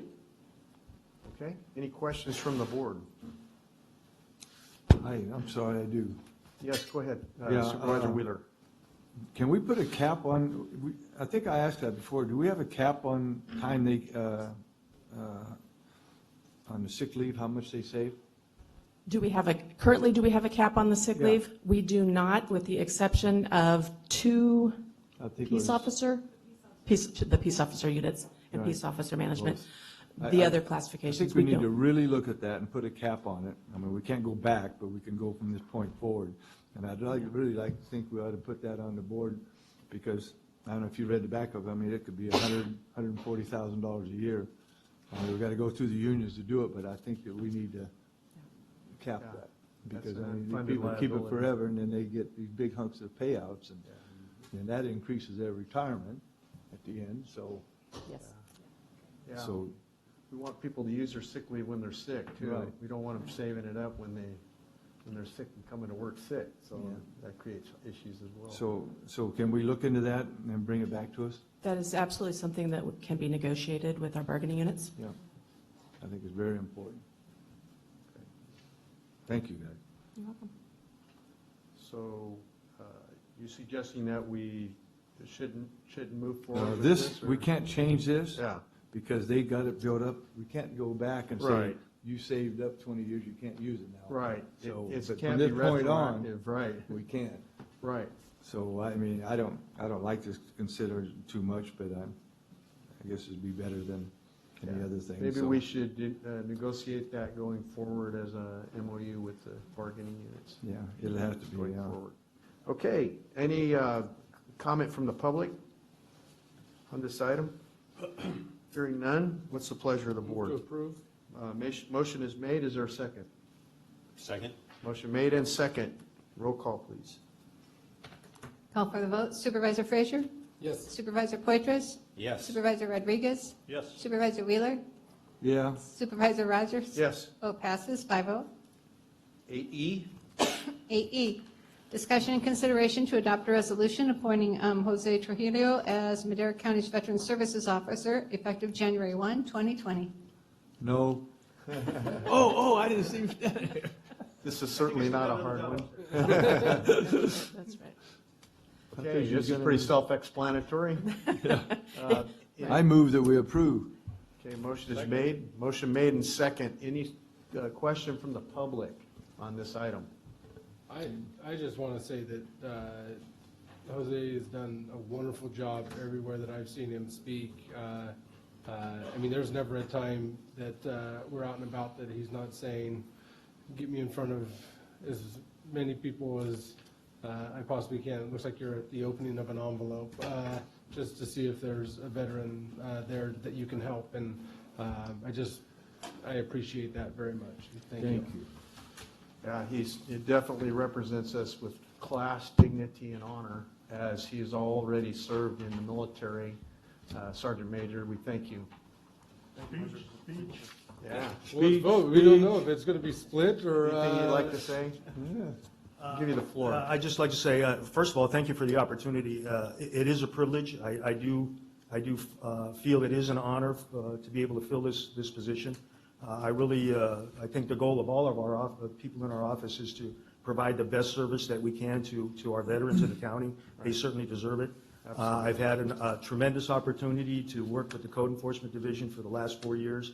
They do fantastic work, and I think the world of each and every one of them. Lester Sparza, Brandon Medillin, Rod King, and Maria Rocha. And in the last 4 months as the interim VSO, I've had an opportunity to join a team that is eager to do the good work of the VSO office. And we look forward to 2020 to continuing on that effort. Right on. That's true. And a great motto for your office would be "No man or woman left behind," and that really is our feeling about the veterans as well. They should be the first ones in line for any benefit that this country offers, because they've put themselves on the line for us, and we're grateful. Thank you so much. Thank you. What is the pleasure of this It board? looks like there's some public here to.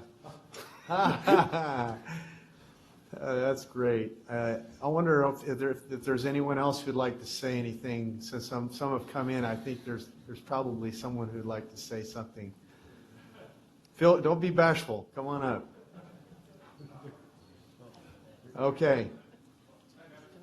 You can come up too. Come on, man. I could just see it on their faces. They wanted to say something. Go ahead. Is this for opposition to this item? There you go. No, I can't thank Joe enough for his 4 years upstairs. He was a leader of that group. I never had to worry about code enforcement, which I can tell you, and you all know, it's a very difficult job to do, right? We're dealing with people's own personal property and what they can and can't do, and we're asking these guys to go out there and work with folks on that. And we've got both sides, right? Angry that we haven't done enough and angry that we're doing anything. And Joe was a leader of that group. He will be missed big time, but we've got great staff up there. Credit to Joe to see those guys through, and he will be much better served to the public of Madera County as a VSO, certainly. But we do miss him, and I'll still run into him in the building. I know that. There you so. go. That's great. Yay. Tribute to a real leader there. Look, Real they all leader. come in to say they don't like him. That is going on. Is that what you all coming in here for? I would like to take a moment to introduce the Veteran Service Officer, Veteran Service Representative Yesenia Cervantes. We have our front desk person, Ana Velasquez, and then kind of runs the office back there is Esther Esparza. Thank you, thank you, thank you. Yes. It's like a good leader. The troops are already in line, and they love him. They love him. They fight for him. Now, we'll It's see how awesome. you march out. Yeah, I think it might be reversed. I think they're running the show, and I'm just There kinda- you go. Another sign of a good leader, humility. Congratulating him. We don't even know if he's going to get Right. it. We've still got to vote. I ain't voted yet. Yeah, What's the pleasure of the board? We already made the motion. Oh, have we already voted? No, we made the motion. What's the pleasure? Call for the vote was Supervisor Wheeler, Yes. Supervisor Rodriguez, Yes. Supervisor Frazier, Yes. Supervisor Poitras, Yes. Supervisor Rogers. Yes. Vote passes 5-0. You made it, man. Max didn't leave you hanging, Joe. Okay, that's wonderful. We'll look forward to many good reports from the VSO. Let's see, I don't see Sally here yet, and I'm expecting her in at 2:15. So I'm going to move down to pending legislation. Any pending legislation? None? Okay, supervisor and staff reports. None at this time. Okay, none? Nothing? Had a great Christmas and New Year's, and you guys got this notice for the homeless point-in-time count. I think that's very, very important for us. So if you got any people that want to help on this, they took this flyer. I'm going to post it on Facebook. Right. It's very important that we get that going, so. Right. That's amazing that it's already that time again. I mean, we were just talking about the last one. Yep. It seems like. Elizabeth from CAPMC was here this morning. She didn't realize that public comment was at 9 o'clock, so maybe we can have her come back next week. Yeah, that But would be she was fine. here to talk about that today. Yeah, let her know. That Why would be don't we great. put out a notice that you're going to have public comment now at 9? No, that was just today. Oh, okay. Because of ceremonial matters, I didn't Okay. want it to I impinge. thought if you wanted to do it, we ought to put a notice out with Yeah, that. no. Okay. We're gonna return it to its normal slot next meeting. Let's see, what are we gonna do about this item here? Move forward, let them go ahead. Let's and give take a their short break. presentation. Let's take a short break, and we'll come back.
Ready to come back, and we're going to look at item 8F.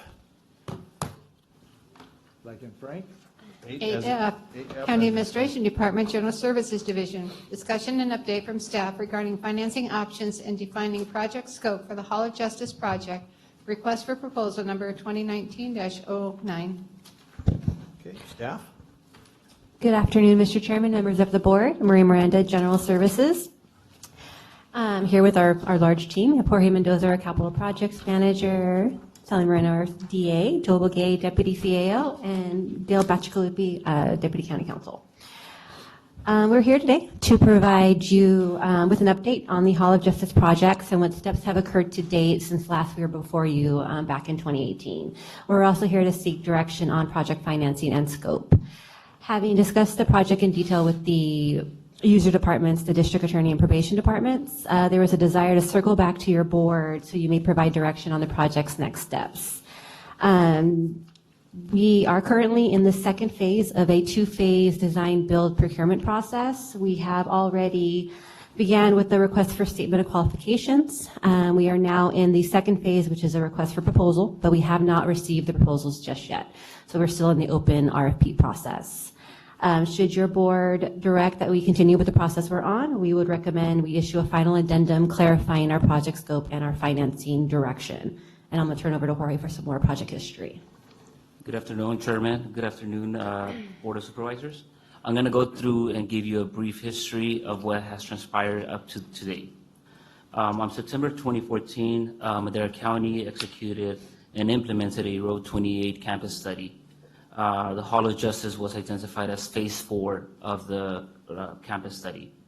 Through 2014 and 2018, the county acquired multiple parcels between the G Street, H Street, and 7th Street that would ultimately comprise the Hall of Justice site. On January 2018, the design bid build procurement method was selected, and request for proposal 2018-36 for architectural and engineering services was issued. In response to this RFP, we received 8 proposals from design firms, a selection committee composed of the District Attorney Office, as well as Probation and General Services Administration, interviewed the top 3 firms, and ultimately selected in March or recommended for board approval Ross Drulis Cussenberry Architectural out of Sonoma, California. In January 2019, Ross Drulis Cussenberry completed the program, but not the design of the Hall of Justice project. In February 2019, direction was given to go from a design bid build to a design build procurement method. The contract with Ross Drulis Cussenberry was terminated. In April of 2019, request for qualifications, statement of qualifications, RSOQ 2019 was released. It included 3 financing scenarios, self-finance, leaseback, and leaseback to include the financing or refunding of the government center outstanding loan. In 2019, we received statement of qualifications, but we only received it from one entity. The design build entity that submitted a statement of qualifications was composed of Harris Construction Company Incorporated and SIM PBK Architects out of Fresno, California. October 2019, the second phase of the design build procurement process was released, the RFP, with the expectation or due date of January 2020. This RFP included only a leaseback finance option. In November 2019, a meeting was held with the design build entity. The design build entity at this meeting proposed an enhancement to, rather than construct and design and construct a 3-story building, which was identified in the RFP, was to switch it to a 2-story building, more specifically the footprint or the layout of the HSS building, one of the HSS buildings. In January 2020, which is what we're here for, the anticipation is that we issued a final addendum clarifying the financing and project scope in general. Pending project scope changes, the DBE has recommended a three-story, switching from a three-story to a two-story option, which will ultimately eliminate 30 parking stalls due to the larger building footprint. Staff recommendation is that reduction in parking stalls cannot be accommodated at this point. The county will clarify the scope of the RFP to require a proposal that will not reduce the parking stalls and maintain the three-story configuration. With that, I'll turn it over to Joel to discuss the financing. Thank you, Board, Mr. Chairman, members of the board. So pending project financing changes. After staff's further review, it is our recommendation that the county finance the project through certificates of participation, basically the self-finance option. This is the similar, as opposed to the design-build entity leaseback model. This is the similar or the same model that we use to fund the current government center. The reasons is it will maintain maximum flexibility for the county, not only to fund this major project, but also to handle a couple of financing issues that we're currently dealing with or will have to deal with within the next 3 or 4 years. The first of that is really managing the remaining debt service payments for the county government center. This current COP matures in August of 2025. And much larger and much more critical is the pending balloon payment for the Phase 1 Energy Savings Project. That is due July 15, 2024, and amounts to $7.2 million. I think in light of these financing challenges, it would be good to present to your board a financing scenario that handles both Hall of Justice financing, deals with the balloon payment, and then also addresses the overlap in the remaining debt service payments for the county government center. And we can only do that, it is more efficient to do that if we handle it internally. That concludes staff's presentation. Staff's available for any questions. Supervisor Wheeler.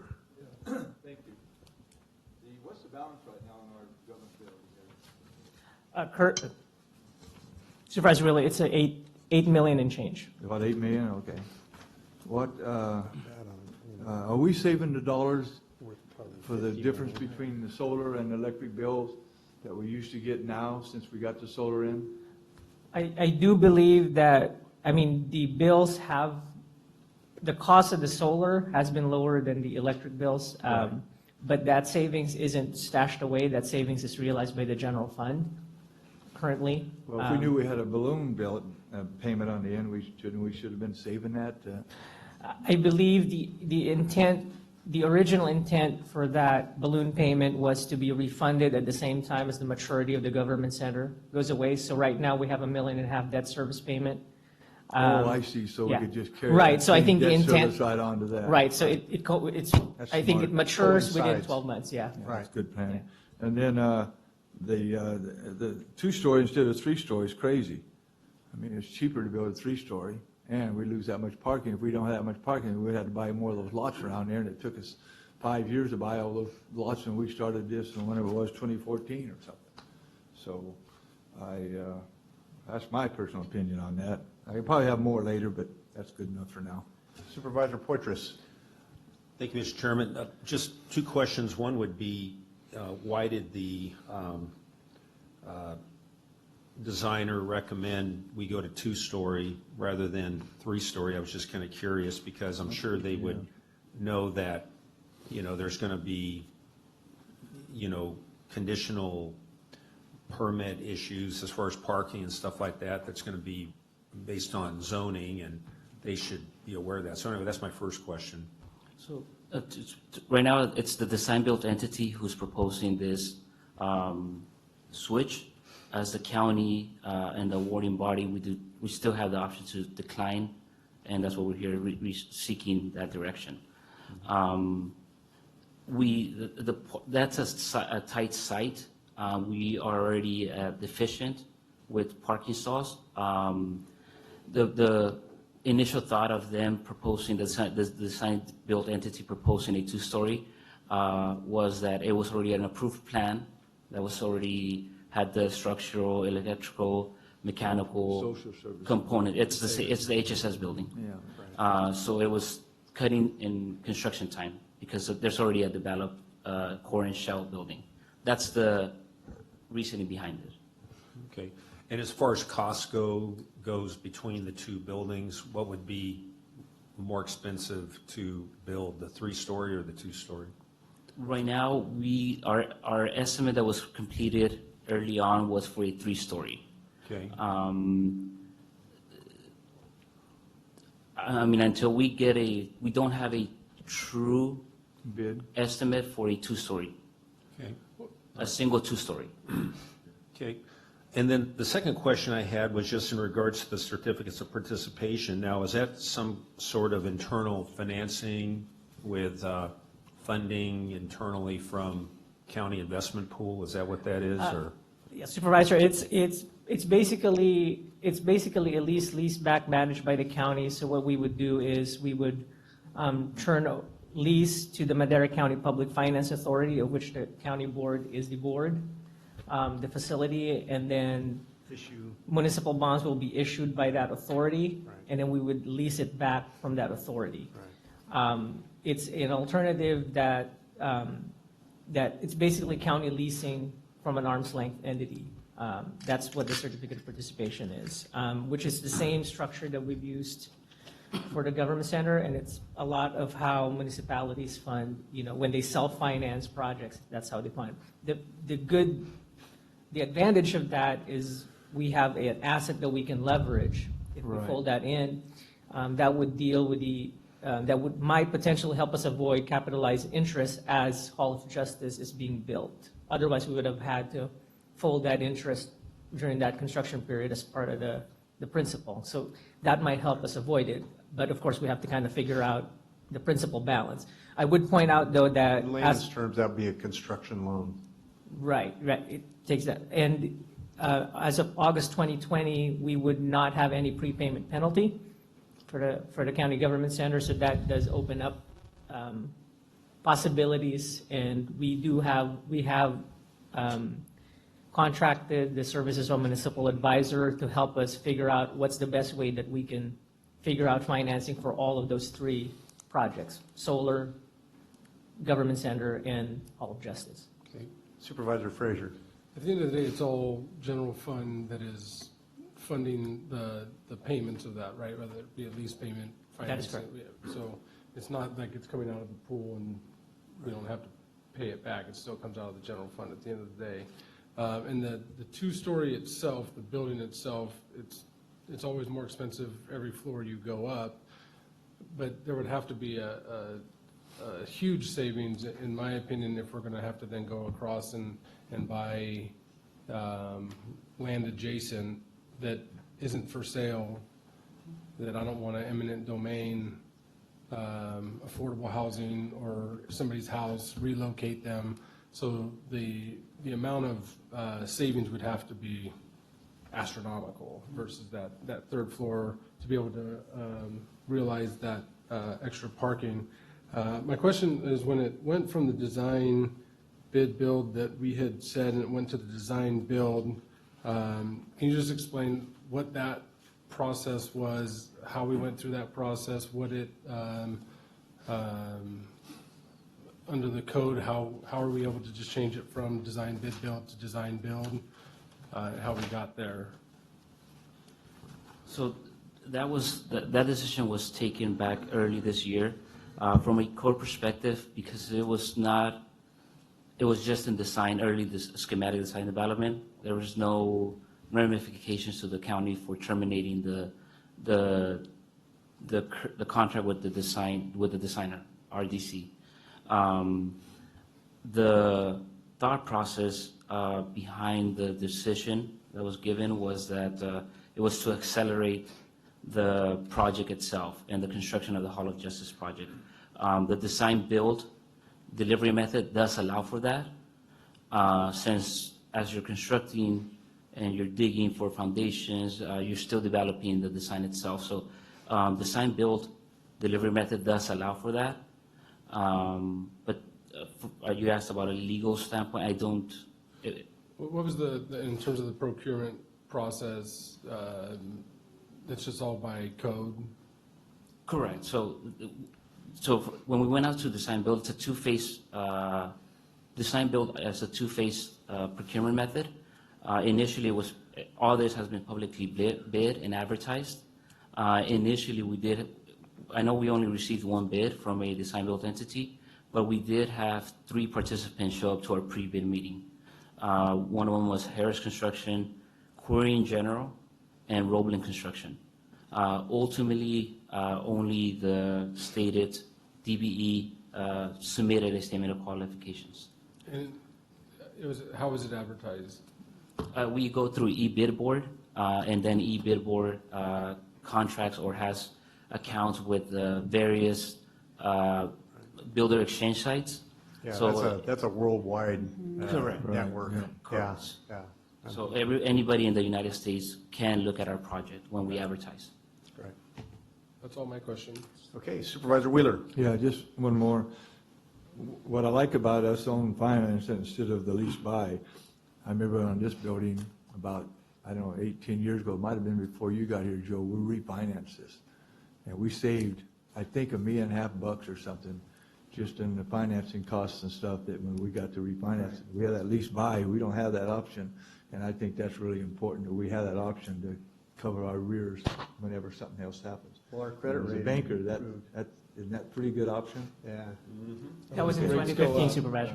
That was in 2015. Yeah, it wasn't that long ago. I know, it hasn't been, I know it wasn't that long, but it's, I know we saved a lot of money. Yeah. Well, our Standard & Poor's rating went from practically nothing to AA. We went before them, and we were able to secure better financing, so that definitely, and I think we're going to continue to improve in that area as our goal, and we've talked about that, so. Not if we keep adding debt service. Yeah, no. We had it all at once, so now it's Yeah. good. Yeah, I think it'll improve as we wisely consolidate and move forward. Okay, any further questions? Any questions from the public or comments from the public? Well, I guess that would include me. Yes. Perhaps I should step over. Yeah, you can talk there. You can talk there if you want, or wherever you wish. All right. I'm new around here, still relatively new. This is actually my 1-year anniversary. Yay. Yeah, this project was started well before I was elected, obviously. Right. I was very pleased to have been included in December in an interview or a meeting with Ross Drulis Quisenberry when they were the architects. The questions that I have regarding this project is, I understand that it's the board that gives guidance with regard to how we're to proceed, and my understanding was that the guidance was to do a design bid, and that's fairly standard in government contracting because that's the most transparent. I understand in February there was an interest in going faster, but I don't know whether or not this board was informed that you were switching from design bid, which is much more transparent and open, to a design build.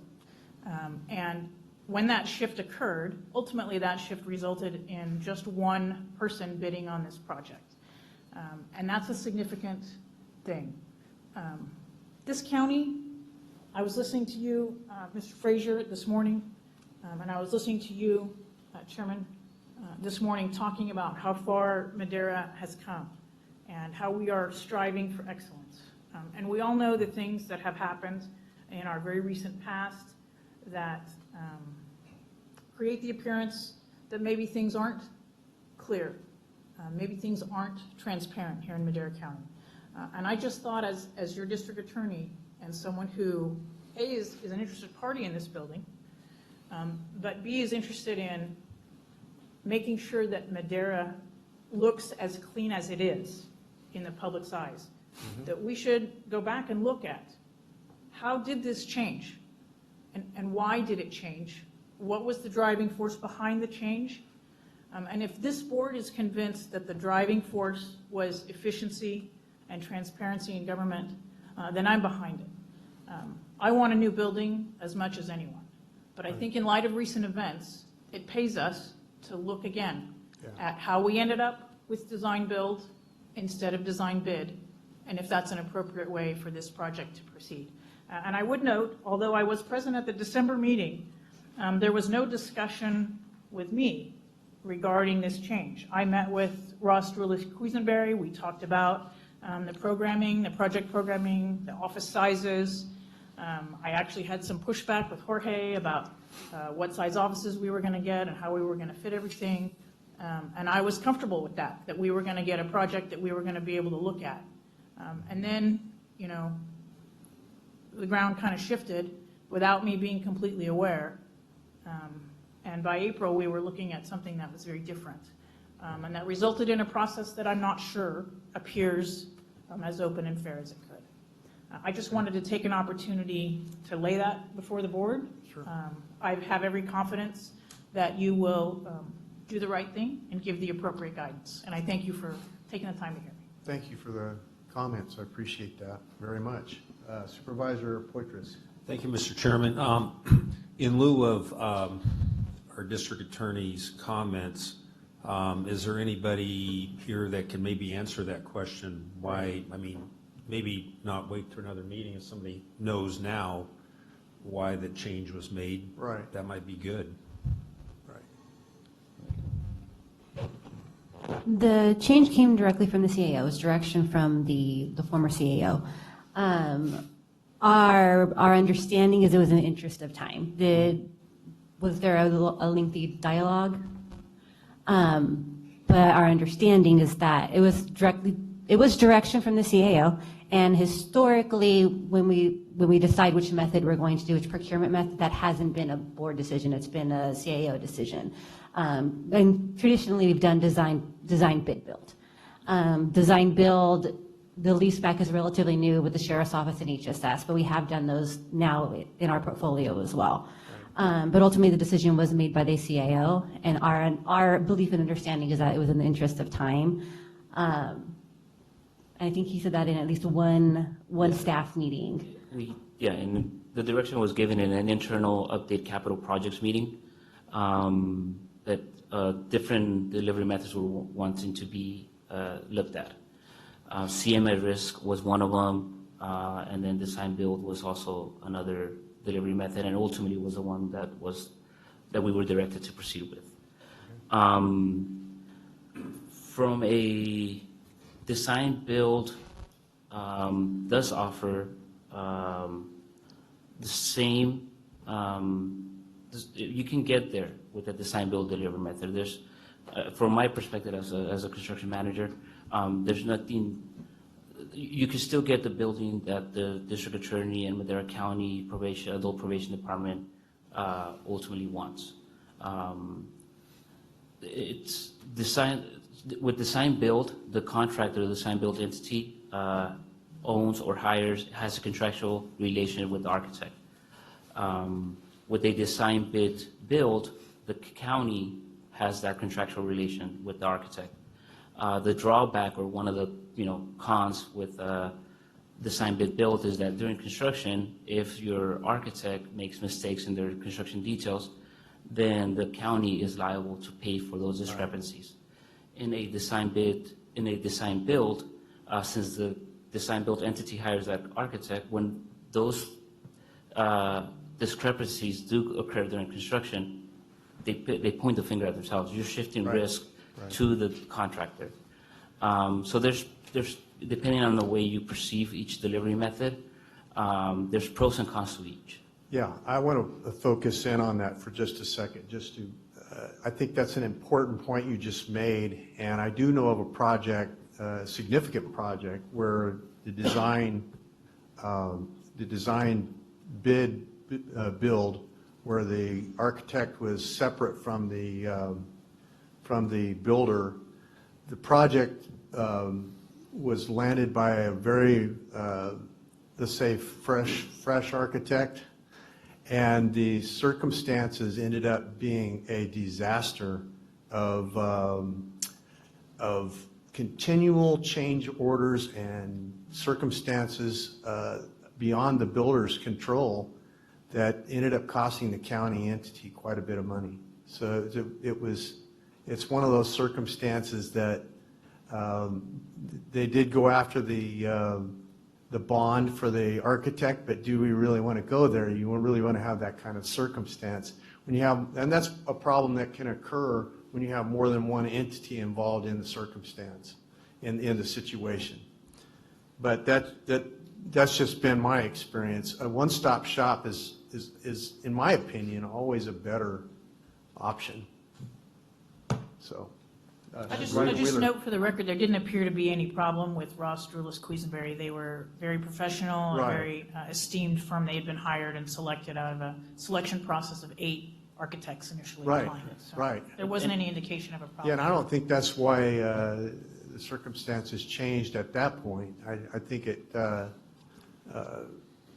from my understanding, it was a different situation. We took their programming and utilized that, and then moved into a different phase of the project. And just to back on Yeah, what go ahead. Sally said, there was no, I think Ross Drulis Quisenberry is probably one of the better architects we've worked with in the Right, past. and there were no problems with that at all. Also, oh boy, my brain just shot. You have it. Supervisor Wheeler. Yeah. Go ahead. No, okay, Maria and Javier, how do you say it? I'll go with Javier. Jorge. I don't like to say whore, I like to say Jorge. Yeah. To move this forward, because we've been working on this for a lot of years, what would be the best way we do this right now so we can move forward and get this built? If the interest is to keep the process going, right, is direction on, maintain our base scope, which is a 3-story, maintain our program, 3-story, and then as Joe's discussing is continue or self-finance rather than lease back. Yeah, well, that's what I think too on the self-finance.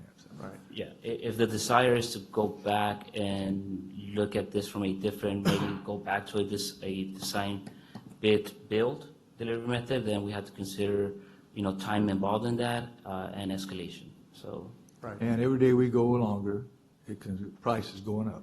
Yes. Every time you do it. Historically, We're in a it's been up. spiking construction market. Absolutely. And I just want to say too that, and I do totally, I value the concerns of our great DA, and I say that not tongue in cheek. I literally mean that. It's so important that we have open, honest, fair processes that nobody can come back later and say, you did this or you did that. Right. And we definitely abhor that kind of a program. And I want to say that, we had a very fair and open process in the bidding of this, and it came down to, we had 3, as it was mentioned, 3 builders showed up and 1 bid. So that's sometimes what happens. Yeah, exactly. And I've done that on some projects in the past as a builder, show up, and there'll be 10 guys lined up, and you're thinking, wow. And so everybody thinks the same thing. I got to do my best shot at this because I'm going to lose if I don't. And if you were the only one showing up, that would be different. But when you have 3 show up, it makes a big difference in the bidding process. Right. And so we got the bid that we got, the request for qualifications and what have you. And I think we can move forward with what we know, as Tom said, in a design bid with the self-finance, and I think that's an option that we have. Go ahead, Supervisor Frazier. I would just like to ask, what would help to allay your concerns? Actually thinking when we're looking at this as a design build, while you're designing, you can be doing work. For doing that, and I don't know how we would, these were the people that were in the meeting and what they heard and what they understood. I don't know, I guess as a prosecutor, you probably have different ways of understanding things or looking at stuff. So I don't know what your comfort level would be or where you want to go with this. But I know looks weird, but I don't have the sense that it is as, I think it's just, with everything that happened last month, it just elevates it and creates what could be appearance, and appearance is reality, as we've learned in politics, but I think it's a good project. I think it's important. I know talking with probation, this isn't something that they can wait on. I mean, they're talking about they can see through the cracks in their walls, and that's not good. So I just want to figure out how to move it forward, still get your comfort level up with it. Where do you think it needs to go? So a couple of things. First of all, I'm not an expert in building. That's not what I do, but I am pretty good at asking questions and listening and figuring out what's going on and how things are working. So, and then the other thing I wanted to say is, I feel like as your district attorney, my responsibility is to let you know how you're being perceived if I think you're missing that in the community. And so that's really a lot of the reason I'm here, is because given what happened last month, there's a perception. And honestly, the fact that we're having this hearing and that we're having this discussion goes a long way towards clarifying. Yes. The other thing that I think happens with this design build is it puts a lot more pressure on Jorge and candidly on me to be involved in this. This is a time when my office has recently reorganized and we're in the middle of a lot of stuff, getting a new paperless file management system. We're dealing with laws coming down all the time. We're at parole hearings, they're letting violent felons out into our community and we're trying to fight that. And it's not my first choice to realize that I'm gonna spend, a day a week over at this building site because it's design build and I don't have a solid bid, where if there's a bid, I can look through it and say, I'm getting A, B, C, D, E. With this design build, it's very dynamic. It's, they're designing as they're building. And I'm constantly having to review and say, will that meet this? Won't that meet? So, I'm happy to do that. And I'm happy to take direction from the board. And as it goes with probation, our building too is in disarray. Dilapidated. I have prosecutors who, when it rains, have buckets on their desks, okay? And maintenance is great, no knock on maintenance. They come over, they fix it, they do the mold analysis, they remediate everything.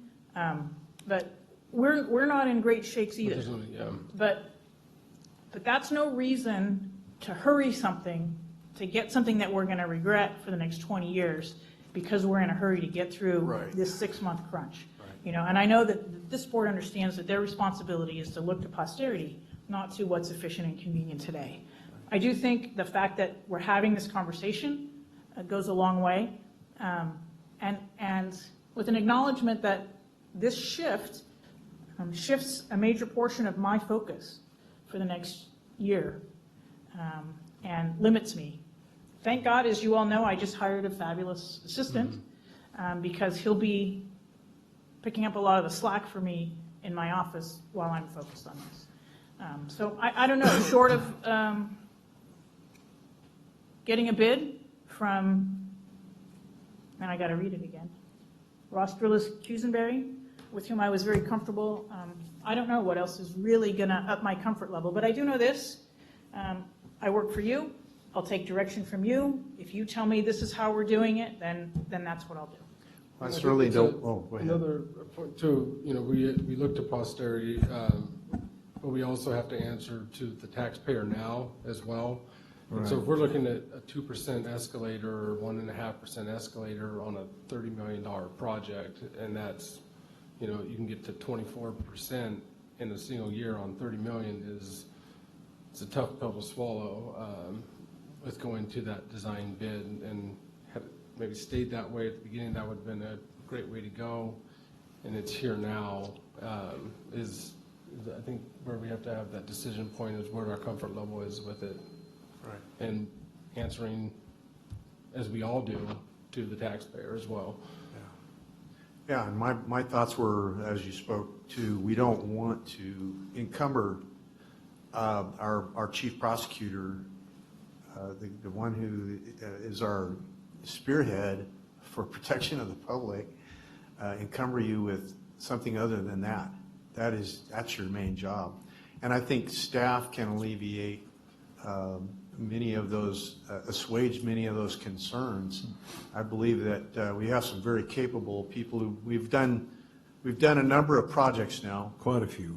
Yeah, and we've done those projects with this same builder who's bid this project, who has come through every time and got us through to the end, and we've been tough on him and them, and they've delivered for us over and over again. So, Supervisor Wheeler. Yeah, a couple things. First of all, you ought to assign somebody to this project so you don't have to be tied up. That'd be the first thing, since you're the boss. All right, That's so what which you got. courtroom do I leave unfilled? No, that's Supervisor. that's not my problem. That's your problem. Other I hear thing, that. They can't even start that until they have a set of plans, period. If the plans ain't set and ready to go, they can't start it. So there's plans are going to be there. It's not going to be being changed every week. It don't happen that way. If you build anything, ask Dave. That's right. You don't get to do that. That's just the way it is. I mean, when you're going up and you see something, you don't think a room's big enough or something, that's different. Because on a piece of paper, it looks completely different when you walk into the building. Right. I built lots of houses too. And the bones are what the bones are going to be. The interior are tenant improvements, basically. Right. So that's not the problem, because the plans are going to be set there already, how to build. Go ahead, Supervisor Poitras. Thank you, Mr. Chairman. Regardless of how we move forward today, I think that, there's a very important message being delivered by our district attorney. Yes, in terms I of, perception and she, definitely, like all of us, have a desire to demonstrate excellence in operations and so forth. So, again, regardless of what happens here, I think every decision we make, every movement, how we go forward, we need to, apparently there's a measure of credibility that needs to be, and trust that needs to be restored. Yes. And so I think that we need to keep that top of mind. Yeah, I think that's a great reminder. And that's certainly what we want. And I can say very clearly, without violating anything, that it was important enough to my predecessor as chairman and myself to put this on an open session agenda. So I think that's why we brought it forward. We want it aired. We want it aired publicly, and we don't want a perception of a good old boys club at all. Well, let me just interrupt and add, I'm very familiar with Harris Construction, and I don't have any problem with them. Right. I've always had amicable relationships with them and Sure. members of their staff. And that's not what this is about at all. No. So I just wanted to. No, we didn't to make take it that very way clear. either. Okay, I know that they're a very honorable entity and that they have done good work up and down the county and actually up and down the valley. Thank you for saying that. I appreciate that. I just think moving forward, like, as to Rob's point, and David's and the DA's, more transparency, more transparency, more transparency. It may be longer meetings, but anything that, I think, just coming back to get board direction from staff on anything that you just want to have more clarification, I think is a good thing at this juncture, to have more public engagement times and opportunities, and just more out in the public, I think is a good thing for everybody. Nobody's ever going to get hammered here for asking more questions rather than less. And I think that's very well said, Supervisor. What's the pleasure of the board? First of all, let me take it out to the public. Any public comment? Public comment. Yes, come ahead, sir. You got to come up here. You have to come to the dais.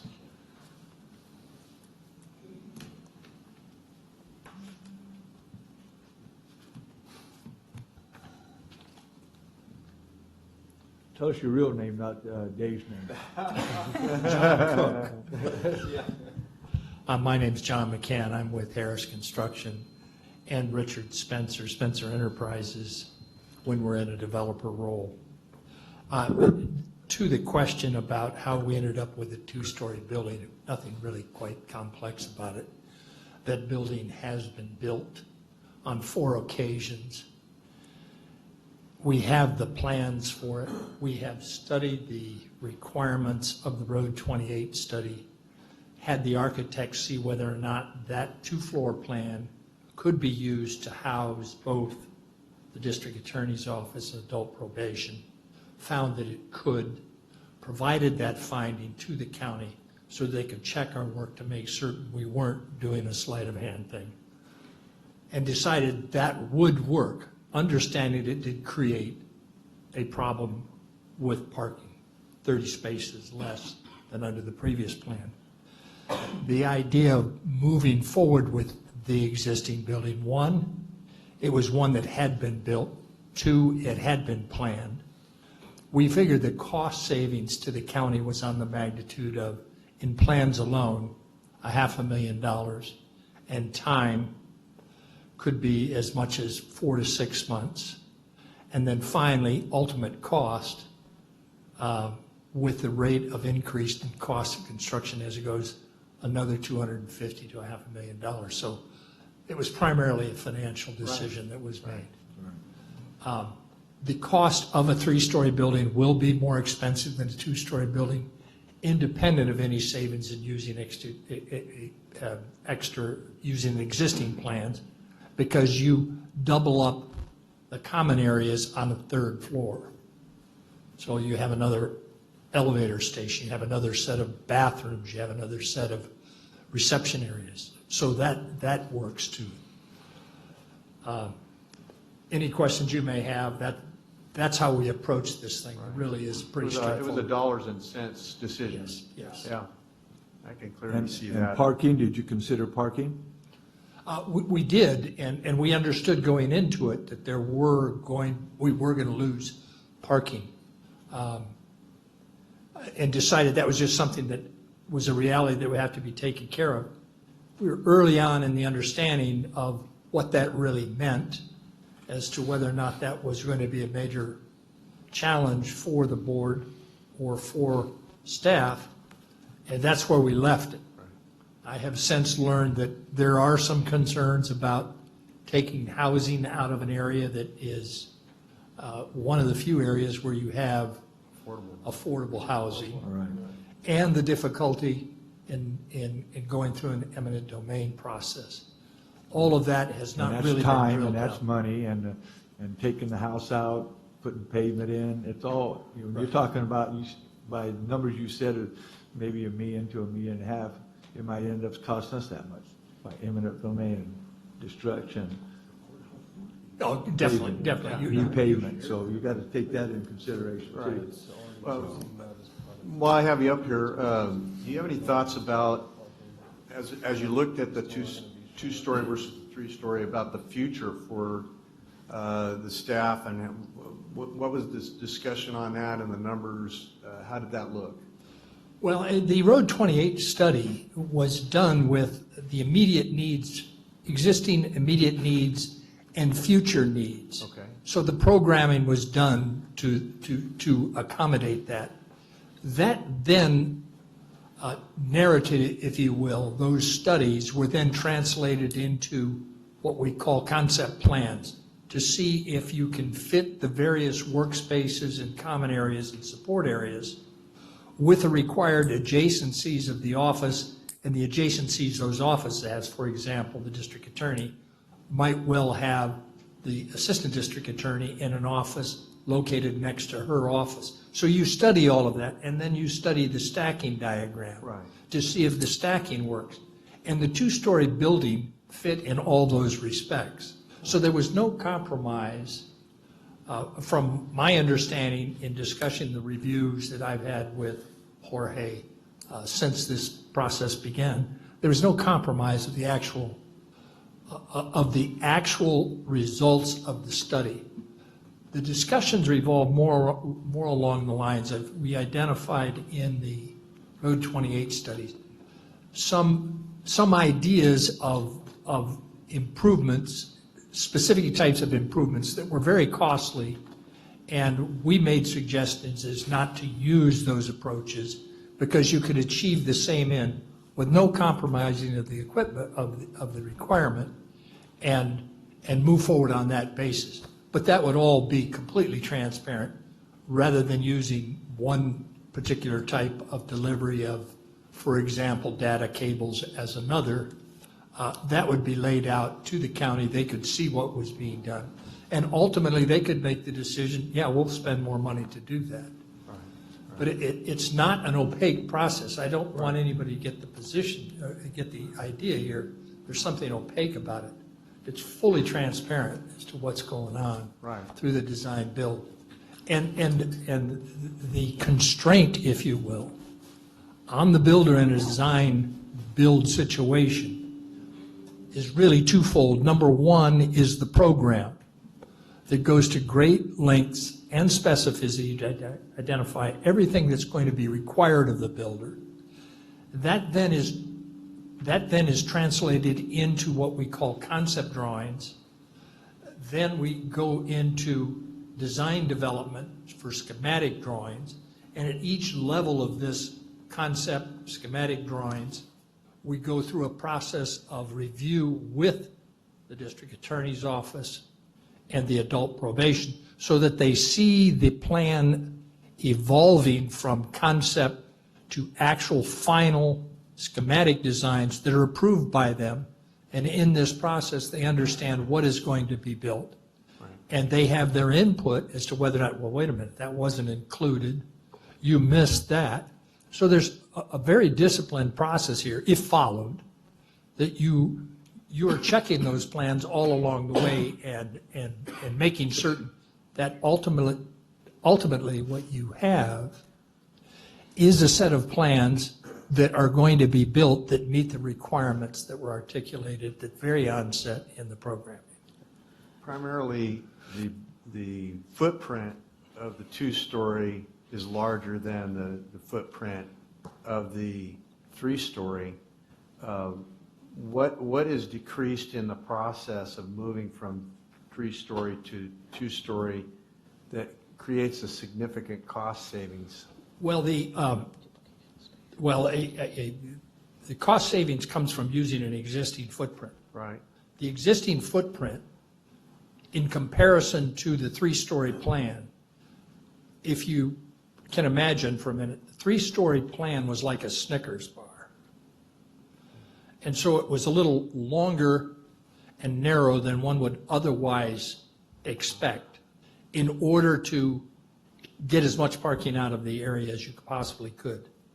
In the two-story plan, it is a more rectangular shape that you're used to seeing, and which would be a little bit wider, a little bit narrower, shorter than the candy bar shape. In widening that building, you intrude into the parking lot that was otherwise anticipated, and as a result, you consume parking. That's essentially what gave drive to it. Is it future parking that we're consuming, or is it present parking? We were already at a deficit. Or we are already at a, that's what. Right, we're already at a deficit with this, we're at a 30-car deficit with There was- the Snickers, with the sheet cake. We were considering 60. There you With go. the sheet cake, we're at 60. So, even with the three-story option, we were counting on 30 on-site or street parking. Street parking, oh, wow. As our count. Interesting. So Correct. we're I think eventually we're going to have to probably solve that problem anyway. And just something that I want to point out, and to clarification on one of John's statements, our RFP and the number that we included is an estimate, independent estimate that was for a three-story building, not for a two-story. So our estimate projections was for site development, for on-site development, off-site, and it was to construct a 3-story building. I think there was a point that Dale had made also during that conference call was if we were to go to the 2-story and have to go across the street to purchase land for parking, that's outside of our CEQA footprint. So we would have to open up the CEQA process again to expand our scope outside of that. Is that correct? Right, so that's another, that would be another layer of complication and potential delay and potential litigation. If you get your environmental enemies aroused, that could even further delay the project. Well, also with the state's current housing circumstances, it puts us in a position where the project would be in jeopardy at all. Right. Yeah, and we would be taking away City of Madera, part of their housing element. So we'd probably get a CEQA challenge from the City of Madera. It'd be a hornet's nest, right? Yeah. Underground parking is, I know that's probably fairly expensive, but with that footprint, with the design, is there the ability to do underground parking? Not unless we do the whole thing all over again, the plans. But in the design build, I mean, in the design build, if through the design build process, there is things that make sense or could, within the same footprint, you can do some different redesigns. Right. Is that That's right. correct? If That is possible, but I it's think. pretty expensive. I have not personally done underground parking, so I can't speak with much authority, but I can tell you what I understand is it's very expensive to do. Yeah. It's got big structural implications. I don't know what the situation is about the water nature of soil areas in that area. I do know there's flooding issues that exist in that area, what that might mean. I just don't know. We gotta move, It's gonna be expensive. Let's move. Okay. I call for the question. Yeah, I think we've had a good discussion, robust discussion, open discussion. It's important. Thank you, sir. Thank you. Appreciate your comments. That really helps us make a good decision. What is the pleasure of this board? Oop, it don't work. I'll move to approve the staff's recommendation to do the 3-story self-financing and design bid. Okay. Design build, right? Huh? Design build? Design build, yeah. Okay, so that motion is made. Is there a second? Second. Motion made and second. Any further discussion? If not, roll call vote, please. Call for the vote. Supervisor Wheeler? Yes. Supervisor Frazier? Yes. Supervisor Rodriguez? Supervisor Poitras? Yes. Supervisor Rogers? Yes. Vote passes 5-0. Thank you. Thank you. Thank you, staff. Thank you. Thank you, DA. Thank you, Mr. McCann. I don't think he heard you. I think he did. He's just not happy with Dave. He did hear he was just not happy. Oh. No, I think he's all right. Well, you didn't call me by name. I know, exactly. You adjourned the meeting? Yeah. He was. Oh, yeah. So you're gonna get a hold of you as we go forward? Do we have any other items in closed session that we didn't cover? We covered all the items in closed session, correct? Okay, with that, this meeting is adjourned. Good job. Good job, David. Whenever he said that